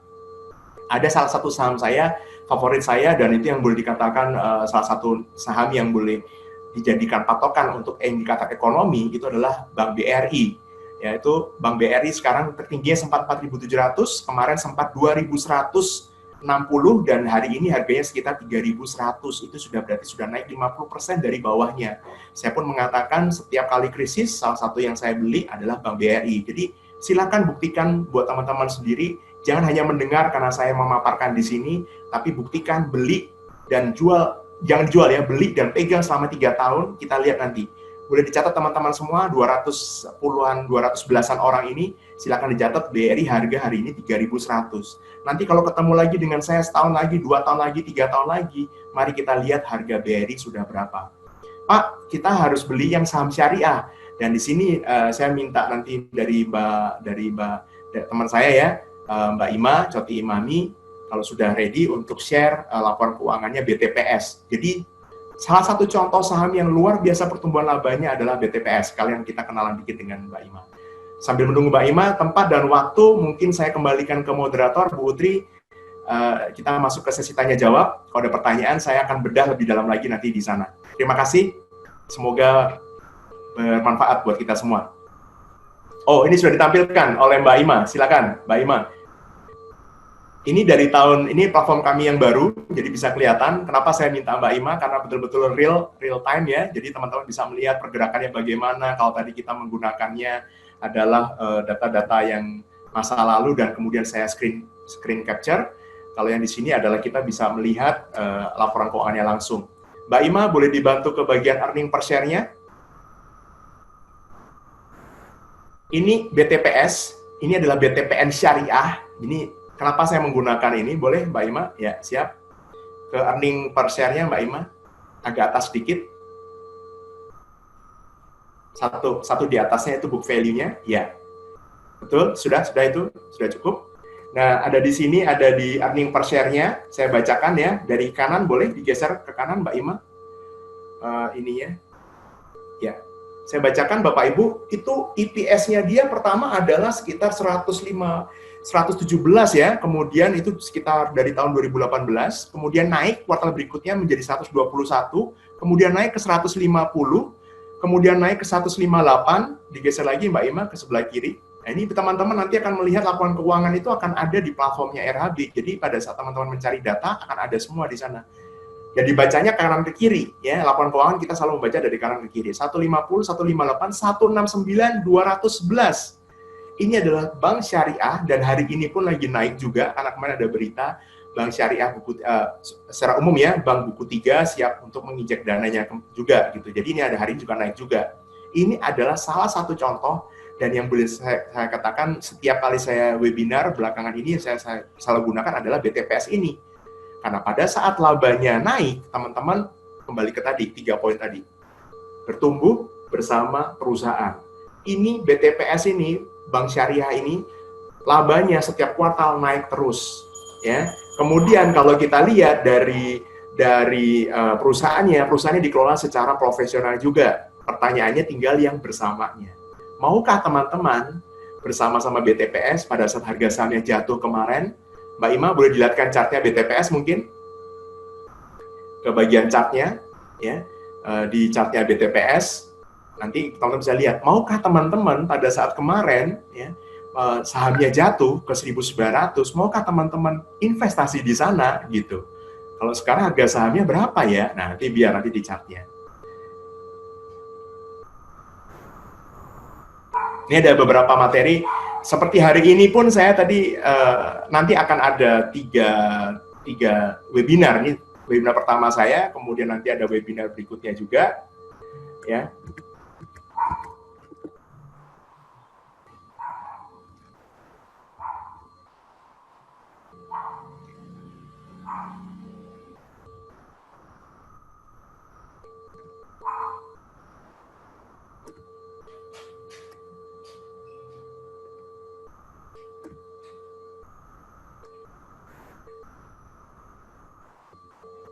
Saya sudah melihat ada beberapa pertanyaan, nanti kita akan bedah ya, tadi ada yang menanyakan value investing, gitu. Nanti untuk tanya jawab, kita akan masuk setelah chartnya BTPS nanti yang ditampilkan selama. Nah ini teman-teman sekilas saja ya soal BTPS. Terendahnya kemarin di bulan Maret itu sampai 1.900 dan sekarang pun sudah naik ke level 3.300. Jadi kalau teman-teman tidak takut di tengah-tengah era new normal ini gitu ya, ada peluang-peluang investasinya juga. Nanti pun misalkan harga sahamnya koreksi lagi, saya berharap teman-teman juga melihat kacamata tadi, bertumbuh bersama perusahaan. Pada saat teman-teman melihat fundamentalnya bagus, nanti pada saat harganya koreksi lagi, teman-teman bisa melakukan investasi di sana. Dan disitulah saya menyampaikan materi saya mengatakan kenapa new normal saat ini juga merupakan peluang buat kita juga untuk investasi. nanti mau naik ataupun mau turun, jangan lupa inflasi pasti terjadi. Oleh karena itu, investasi itu mesti. Tempat dan waktu saya kembalikan ke Bu Utri selaku moderator. Kita akan masuk ke sesi tanya jawab. Terima kasih, Bu Utri.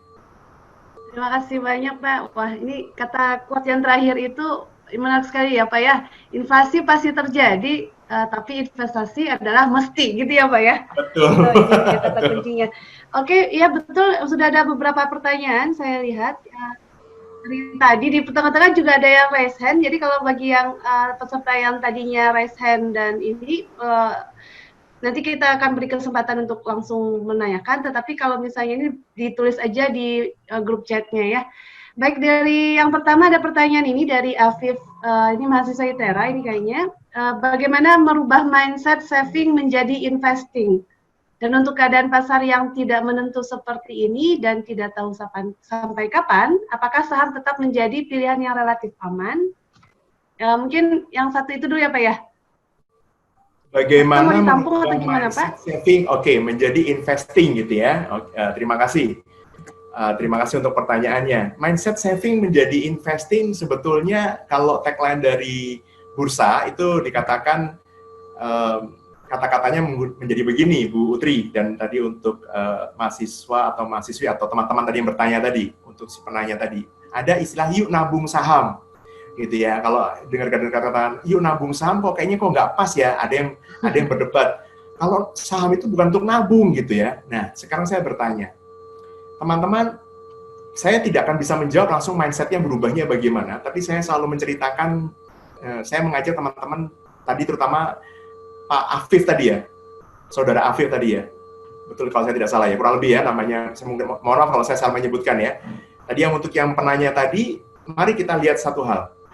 Pada saat kita nabung, tujuan kita apa? Apakah tujuan kita untuk mendapatkan ketenangan karena besok kita ambil bisa terima, kita bisa dapatkan hasil? Ya, Pak. Ya? Ya, Bu Tri?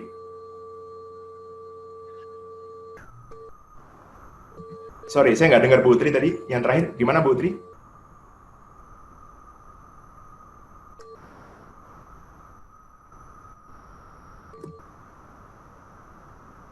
Saya lanjutkan dulu ya. Saya tidak mendengar yang dari Bu Utri. Sebagai investor atau sebagai penabung gitu ya, mau sebagai saving dulu. Merubah mindset dari saving menjadi investor gitu. Pertanyaannya begini, kalau memang kita menabung, kita menaruh uang kita di tabungan, itu karena kita butuh merasa tenangnya karena besok bisa kita ambil, maka sebetulnya prinsip itu tidak bisa kita lakukan di saham. Kenapa? Karena saham juga membutuhkan waktu, kecuali kita trading ya. Dan itu tentu saja kalimat yang menjadi pertanyaan tadi adalah bagaimana merubah mindset saving menjadi investing. Ya, jadi kalau misalkan untuk menjawabnya seperti itu, saya tidak bisa mengatakan bahwa saham itu hari ini beli, besok bisa jual, dan kemudian sudah profit, besok bisa diambil. Jadi memang konsepnya berbeda. Tapi izinkan saya share screen, saya ambil alih sebentar ya Mbak Ima. Ya, ke materi saya, sebetulnya sudah ada di materi saya.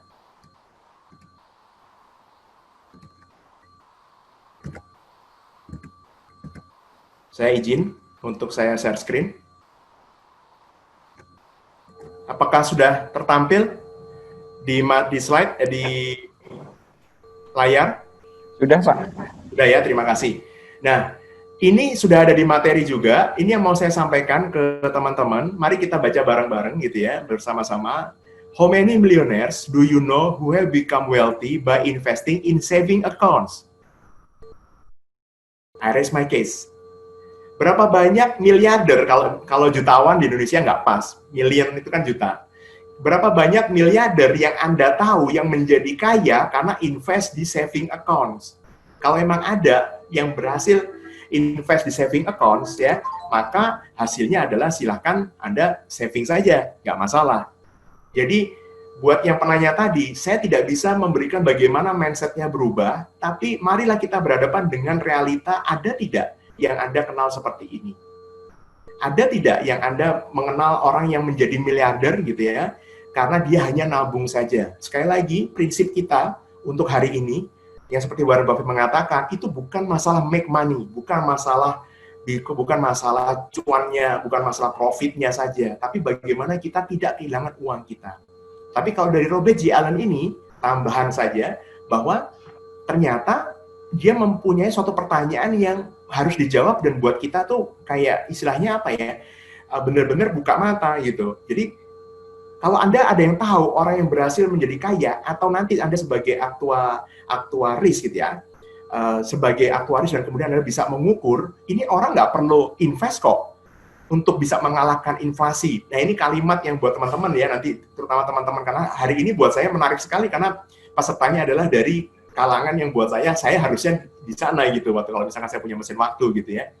Kalau misalkan teman-teman bisa menjawab, bisakah dengan taruh di tabungan saja, itu nanti preminya akan tertutup dengan bunga tabungan, maka tidak perlu investasi sama sekali. The best answer yang saya bisa kasih tadi yang di slide saya yang ketiga. Pada saat kita nabung, maka yang kita harapkan adalah bisa dipakai untuk sehari-hari. Tapi pada saat kita deposito, itu kita harus menghadapi, deposito dulu ya, bahkan belum ke saham, deposito dulu, maka kita harus mendapatkan punya term, punya kerangka waktu bahwa kita harus punya uang tersebut nanti 1 bulan ke depan, 3 bulan ke depan, 1 tahun ke depan. Jadi bukan pada saat sekarang. Lalu kalau investasi, saya mau mengajak teman-teman bertani, ya benih. Kalau dia punya benih, kemudian benihnya tadi, bibit tadi, dia simpan, apakah itu akan bertumbuh? Nah, tapi kalau misalkan petani, dia tanamkan benihnya tadi, bibitnya tadi, di tanah, maka harapannya adalah dia akan bertumbuh.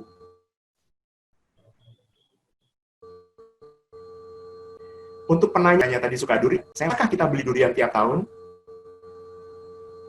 Tapi sekarang kalau saya balik, kalau misalkan Anda, kalau tadi yang penanya tadi, punya uang yang sama, bukan uang yang besar ya, katakanlah bahkan cuma 1 juta saja. Beli bibitnya, ya, beli durian 1, kemudian beli lahan saja 1 petak, entah dimanapun, 1 meter persegi aja cukup. Kemudian Anda tanam di sana. 1 juta rupiah saja. Anggap aja seperti itu. Lalu kemudian setelah 7 tahun, Anda akan mendapatkan hasilnya. Setelah saat itu, setelah 7 tahun ke depan, maka yang dikatakan passive income tadi sebagai investor ya akan mendapatkan durian tanpa perlu membeli durian lagi. Kalau sekali lagi sebagai orang yang saving, mindset sebagai orang yang penyimpan penabung saja, maka tiap tahun kita harus membayar durian dengan inflasinya.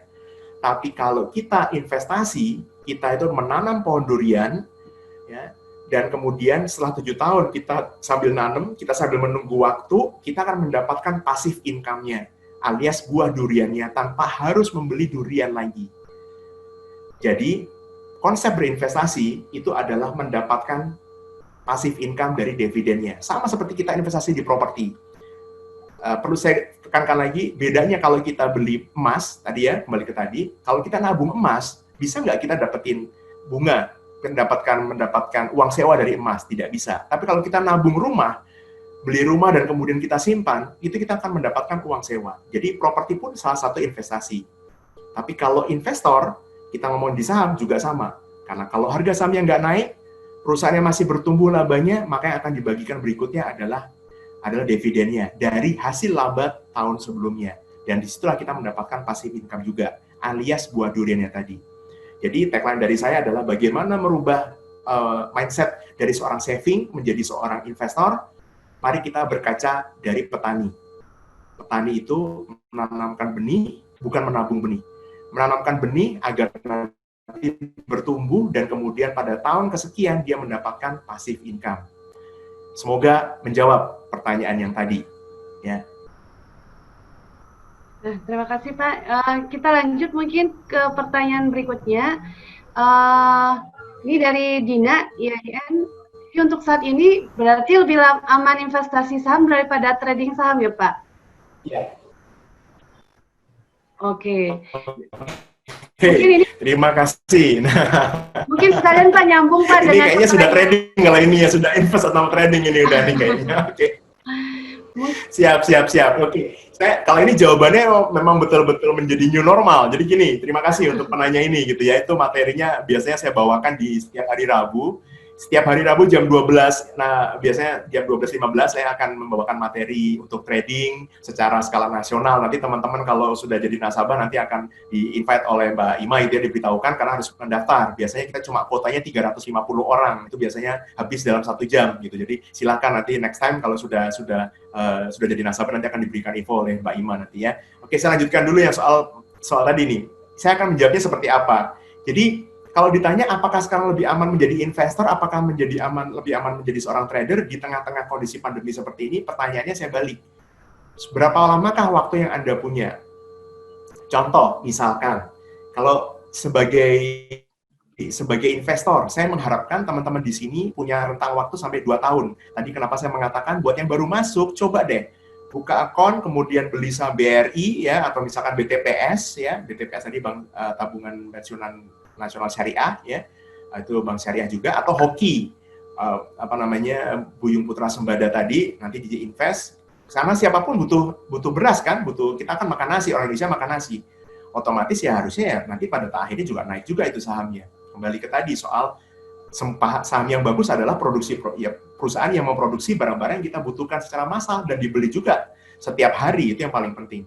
Nah, kembali ke soal trading atau investasi, pertanyaannya begini. Kalau kita tidak punya horizon waktu yang 2 tahun tadi, maka kita harus bersiap terhadap volatilitas di market. Kita berkaca dari pandemi yang terjadi tahun 1918-1920, di mana di sana ada Spanish flu waktu itu, dan mereka pada saat itu, tahun-tahun itu dibutuhkan 2 tahun untuk bisa recover pertumbuhan, maksudnya kesehatannya gitu ya. Orang tadinya malas lockdown gitu ya, kemudian permasalahan tahun 19 teknologinya, mikroskop saja itu tidak bisa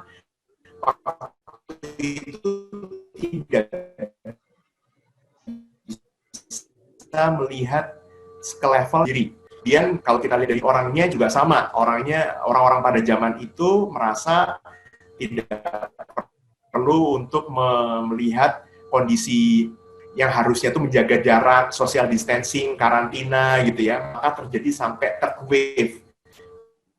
Wave pertama terjadi, yang ketiga lebih besar dari wave yang pertama. Loh Pak, ini investasi kok ngomongnya kok pandeminya Pak? Betul, karena begini. Kenapa saya tadi mengatakan hubungannya sama saham? Karena pada saat kita akan 2 tahun, itu karena secara statistik, secara historis butuh waktu 2 tahun untuk benar-benar proven ya, benar-benar bisa tersedia secara massal gitu. Secara massal diproduksi mungkin bisa, tapi belum tersedia massal juga percuma juga. Jadi menjelang waktu sampai 2 tahun itu akan ada volatilitas di marketnya. Kalau ditanya dengan harga BRI sekarang, dengan harga BTPS sekarang, BRI lebih tepatnya, dengan harga BRI sekarang, menurut saya ini peluang yang bagus banget untuk 2 tahun. Jadi kalau untuk investasi, kalau Anda punya horizon waktu 2 tahun, silakan. Tetapi kalau misalkan kita niatnya adalah 1 bulan, 3 bulan ke depan gitu ya, 1 tahun ke depan, itu masih akan ada volatilitas. Jadi kalau misalkan ditanya, kondisi sekarang malah sejujurnya saya lebih mengatakan untuk trading dalam konteksnya, karena saya memahami teman-teman nasabah banyak yang memang menggunakan trading ini sebenarnya tepat sekali dengan tema hari ini ya. Adalah iklim investasi gitu di tengah di era new normal ini gitu. Jadi kalau misalkan ditanya dengan di kondisi new normal ini, di tengah-tengah kondisi yang masih volatile seperti ini, maka trading lebih pas sebetulnya. Tetapi, kalau misalkan teman-teman punya jangka waktu 2 tahun, saya rasa menunggu BRI dalam 2 tahun, dibandingkan sama deposito, dibandingkan sama investasi properti sekalipun, akan lebih cepat untuk BRI kembali ke puncaknya kembali, yaitu di harga 4.700. Harga BRI sekarang 3.100, puncaknya sempat 4.700. Secara statistik, setiap kali krisis BRI cuma butuh, BBRI ya, sahamnya itu BBRI, cuma butuh 2 tahun untuk balik ke puncaknya lagi. Dan ini kita sudah jalan 6 bulan. Jadi kurang lebih ya, mestinya tinggal 18 bulan lagi lah untuk menunggu BRI kembali ke puncaknya. Jadi kembalikan ke horizon waktunya. Ya. Benar, kalau misalkan punya 2 tahun, ini waktu yang tepat untuk investasi. Oke. Oke, menarik ya Pak ya. Jadi bisa dibilang invest atau trading keputusan ini adalah bergantung merupakan fungsi dari waktu ya Pak ya. Fungsi Ya, dari betul sekali Bu dan Utri. juga volatilitasnya mungkin ya Pak juga perlu dilihat ya, volatilitas Betul, dari betul. keadaan sekarang gitu. Jadi kalau misalnya punya masa yang lebih panjang, sebaik kita invest gitu dengan apalagi kalau bisa memilih volatilitasnya yang cukup stabil gitu ya Pak ya, lebih kurang seperti itu. Ya, kalau memang maunya invest yang murah lagi, maka jangan jangan jangan ketinggalan pada saat nanti misalkan ada data ekonomi. Kalau kita lihat kemarin baru saja Singapura mengatakan resesi ya, Bu Utri ya. Ya. Ini akan ada impact-nya juga untuk negara-negara di ASEAN, akan ada impact-nya juga gitu. Kalau kita mengatakan ada impact-nya, artinya kita bisa melihat juga kondisi-kondisi sekarang ini masih akan volatile. Dan pada saat turun, volatile itu artinya bukan hanya turun saja. Kalau turun saja itu artinya bearish, berarti akan turun terus gitu. Maksudnya sementara akan turun. Itu malah buat investor malah enak. Tunggu aja murah, nanti beli di pas Iya, murah. benar. Investor. Tapi kalau kita ngomong volatile, itu akan ada naik, turun, dan disitulah kita bisa mengatakan kalau sebagai trader itu malah waktunya dalam yang jangka pendek tadi itu waktunya lebih pas gitu. Oke, nah berikutnya mungkin ini pertanyaan terakhir ya Pak ya, yang bisa Ya, dijawab boleh. karena waktu kita terbatas. Jadi ini dari Adelailani Tera, dia bertanya apa saja risiko berinvestasi di pasar modal dan bagaimana cara meminimalisir risiko tersebut. Nah ini terkait juga dengan pertanyaannya Lanita Agustin. Jadi selama Bapak berinvestasi di saham, apakah pernah mengalami kerugian dari saham tertentu? Jika pernah, bagaimana cara meminimalisir? Jadi pertanyaannya lebih kurang serupa, Pak. Oke. Terima kasih ya itu. Jadi kalau ditanya kerugian, teman-teman, itu pasti ada. Makanya tadi saya mengatakan, saya hadir di hadapan teman-teman pada pagi hari ini sampai siang hari ini itu bukan untuk menunjukkan bahwa saya hebat gitu, tapi untuk menunjukkan bahwa saya pun mengalami kerugian, jadi teman-teman pun bisa menghindari dari kerugian yang pernah saya alami. Atau pembelajarannya bagaimana supaya tidak mendapatkan lagi. Yang pertama tadi teman-teman, yaitu adalah pada saat saya memilih saham waktu itu, saya tidak melihat laporan keuangannya, saya tidak melihat fundamental perusahaannya. Saya tidak memegang kata-kata dari Warren Buffett, bukan karena saya tidak tahu dan saya bandel, tapi karena waktu itu Bu Utri dan teman-teman semua pada saat itu tidak ada internet. Tidak ada 9798 itu masih modemnya masih ngengok nggak bisa seperti sekarang nonton YouTube itu pasti terbata-bata nontonnya gitu ya. Dan saya sangat mendorong teman-teman di sini untuk belajar benar-benar dari Warren Buffett, benar-benar nanti mindset-nya terbuka lagi bagaimana kenapa kok benar-benar dia memilih suatu saham itu, kenapa kok dia tidak khawatir untuk telat. Kata-kata tadi adalah yang paling penting. Jadi pada saat memilih fundamental, teman-teman sekalian, jangan khawatir untuk telat. Gitu. Mendingan telat daripada kita kecepatan beli.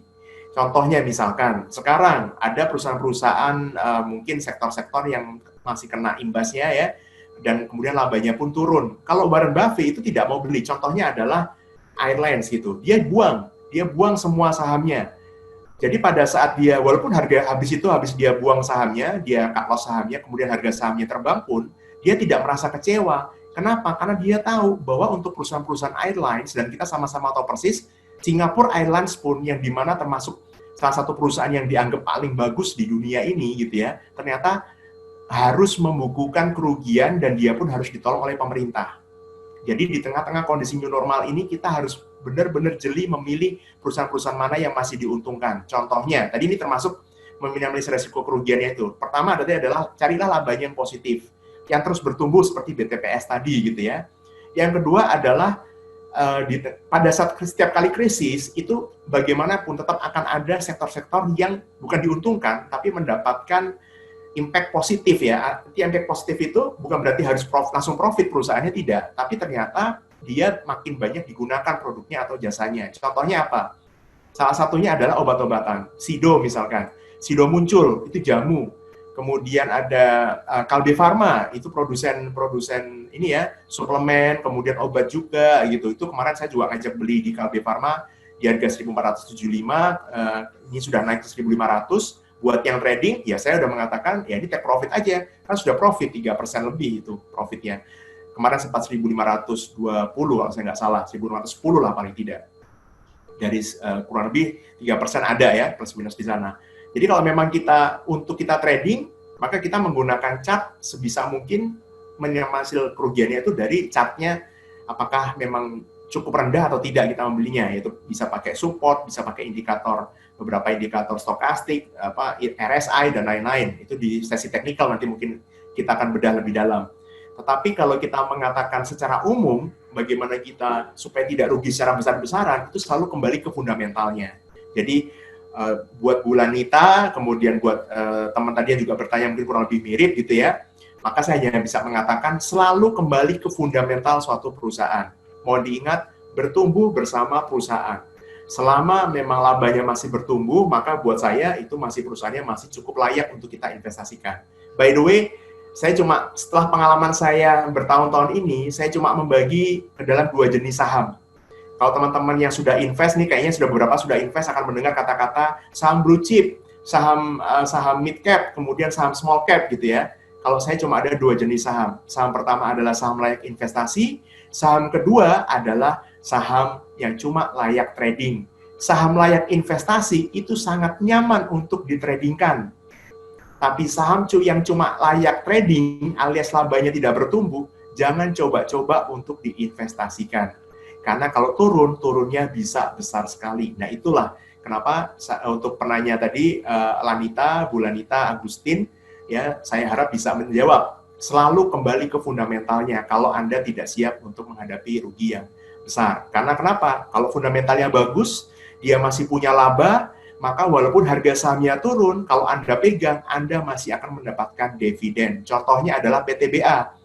Kalau saya ngomong bank, saya ngomong apa, mungkin teman-teman sudah pada tahu semua. PTBA contoh paling gampang. Harga sahamnya pun turun 50%. Tetapi kemarin memberikan dividen sebesar 14%. Jadi pada saat kita misalkan beli di harga atas pun, kita tetap simpan, nggak beda dengan properti juga. Kita masih mendapatkan laba, masih mendapatkan income dari dividennya, dari SHU. Dividen itu apa sih? SHU, sisa hasil usahanya. Jadi pada saat harga sahamnya turun pun, kita nggak khawatir karena itu suatu perusahaan BUMN juga, masih punya laba juga, akan bagi dividen. Kenapa dia masih bisa bagi dividen? Karena ada laba. Karena labanya masih bertumbuh. Profitnya masih bertumbuh, gitu. Jadi kenapa tadi saya tagline saya, karena ini juga pertanyaan terakhir gitu ya, sekaligus saya mengatakan kita bisa merangkum lagi. Buat saya investasi di pasar modal, kenapa juga Warren Buffett juga tidak takut resiko-resiko tadi. Saya katakan Warren Buffett juga tidak takut untuk ketinggalan meskipun harganya terbang. Warren Buffett beli pun juga tidak takut kalau misalkan harganya dibawa turun. Itu karena ada 3 hal. Dia selalu invest pada perusahaan-perusahaan yang labanya masih bertumbuh, ya. Kemudian dia juga memahami ownernya atau kemudian yang cara managing perusahaannya secara profesional, ya. Yang 3, yang tengah-tengah ini adalah dia siap untuk bersama-sama si perusahaan tersebut. Jadi kalau misalkan kita sudah setuju dengan 3 kalimat ini, seperti Warren Buffett ini, bertumbuh bersama perusahaan, maka kita sama-sama tahu, setiap penurunan di harga saham itu merupakan peluang buat kita untuk kita mendapatkan investasi di era new normal ini. Kurang lebih begitu, Bu Tri. Oke, terima kasih banyak Pak Berlian. Ini bermanfaat sekali ya, banyak ilmu baru ini dan beberapa istilah jargon-jargon yang menyemangati juga banyak sekali. Ini mungkin sekalian nanti tolong dibantu, kita akan mengadakan kuis Pak untuk 3 pertanyaan. Bapak mungkin ada 1 pertanyaan yang bisa dijadikan kuis gitu Pak? Belum ada Bu Tri. Baiklah. Belum kepikiran tadi ya. Iya. Sebenarnya ini dari yang presentasi Pak Berlian tadi, untuk para peserta, pertanyaan yang pertama adalah apa moto dari Warren Buffett yang disampaikan berulang-ulang kali tadi di awal dan sampai akhir juga dikatakan Pak Berlian. Silakan menjawab di chatnya ya, di forum chatnya. Dari yang Warren Buffett ya, yang mengenai investasi, itu yang pertama. Kemudian ada never lose your money. Siapa nih yang jawab? Betul ya Pak ya? Betul.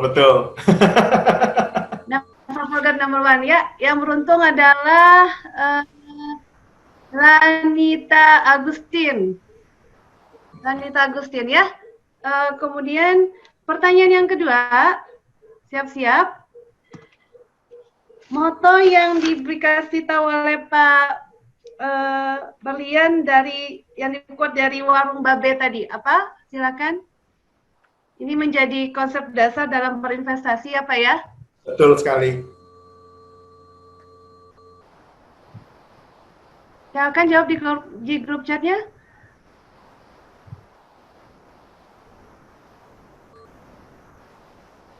Oke, semuanya betul sih menjawabnya. Ini yang mana ya yang pertama kali menjawabnya? Bertumbuh bersama, bukan bertumbuh besar ya, bertumbuh bersama perusahaan. Siapa yang paling awal menjawab? Saya ambil.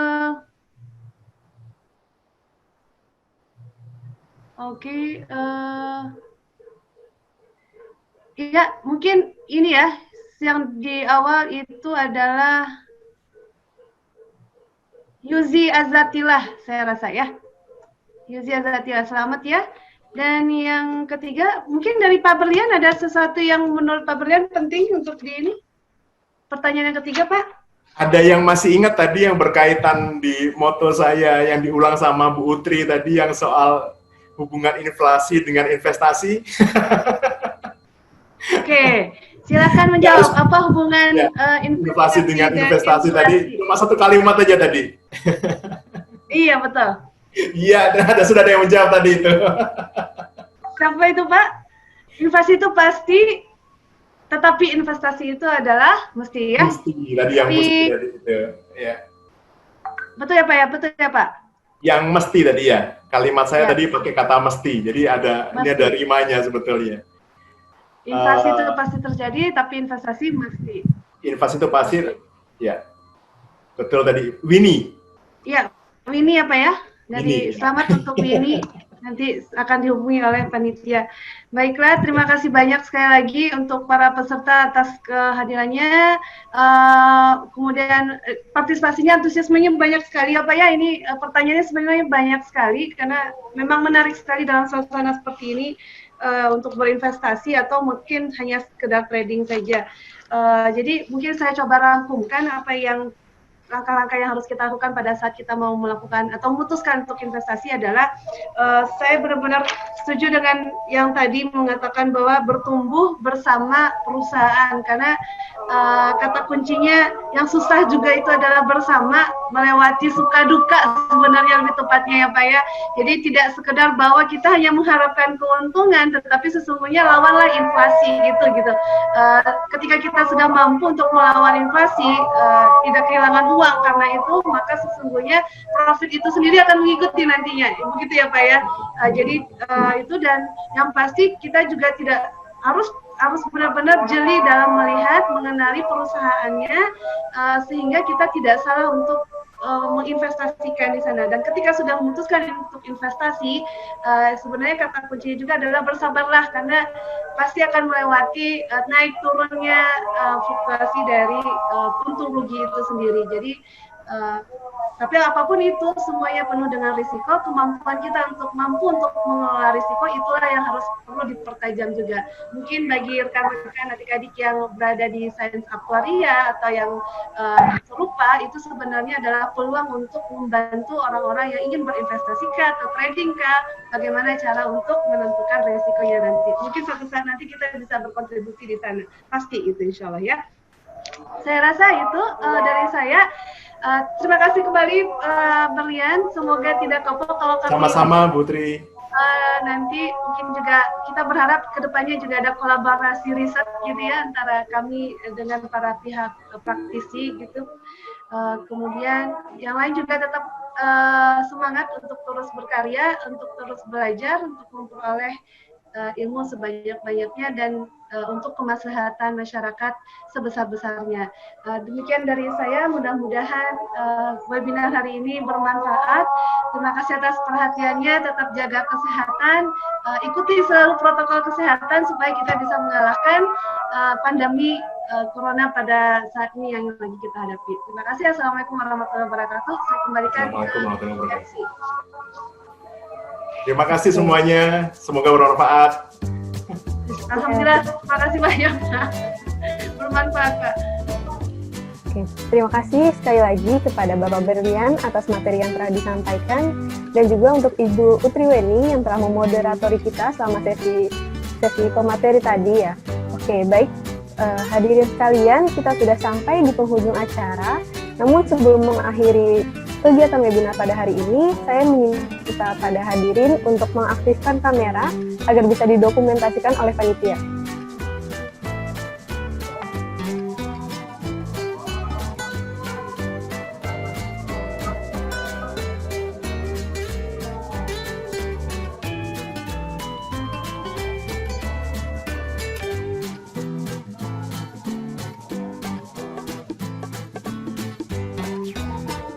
Karena kita tidak bisa langsung foto di ruangan, jadi seperti ini ya Pak ya, foto.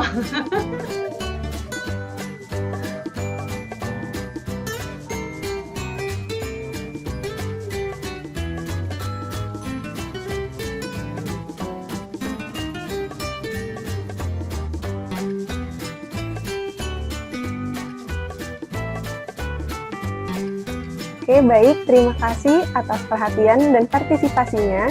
Dan juga saya ingin mengingatkan untuk sertifikat nantinya akan dikirim ke email peserta yang tadi telah mengisi daftar hadir. Dan juga untuk para pemenang pertanyaan kuis tadi bisa untuk mengkonfirmasi ulang kepada panitia. Baiklah, kita telah sampai pada acara penutup. Marilah kita sama-sama ucapkan hamdalah untuk mengakhiri acara webinar pada hari ini. Alhamdulillahirabbil alamin. Dan saya selaku pembawa acara memohon maaf jika ada kesalahan kata atau kalimat yang kurang berkenan di hati saudara sekalian. Jika ada kebenaran, maka datangnya dari Allah Subhanahu wa Ta'ala, dan jika ada kekurangan, saya memohon maaf sebesar-besarnya. Wabillahi taufiq wa hidayah. Wassalamualaikum warahmatullahi wabarakatuh. Waalaikumsalam warahmatullahi wabarakatuh. Pak Berlian, terima kasih banyak ya Pak. Sama-sama Bu. Terima kasih. Sampai Ini lanjut ketemu lagi di acara berikutnya. Ini lanjut Pak, webinar berikutnya. Siap. Ya, silakan. Saya live dulu ya Bu ya. Sampai ketemu lagi nanti Pak, kita. terima kasih banyak, sudah lebih banyak. Mari semua. Ya, Terima kasih Pak Berlian. selamat siang Pak.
Untuk para peserta webinar, bagi yang telah mengisi absensi, boleh dipersilakan untuk meninggalkan Zoom meeting.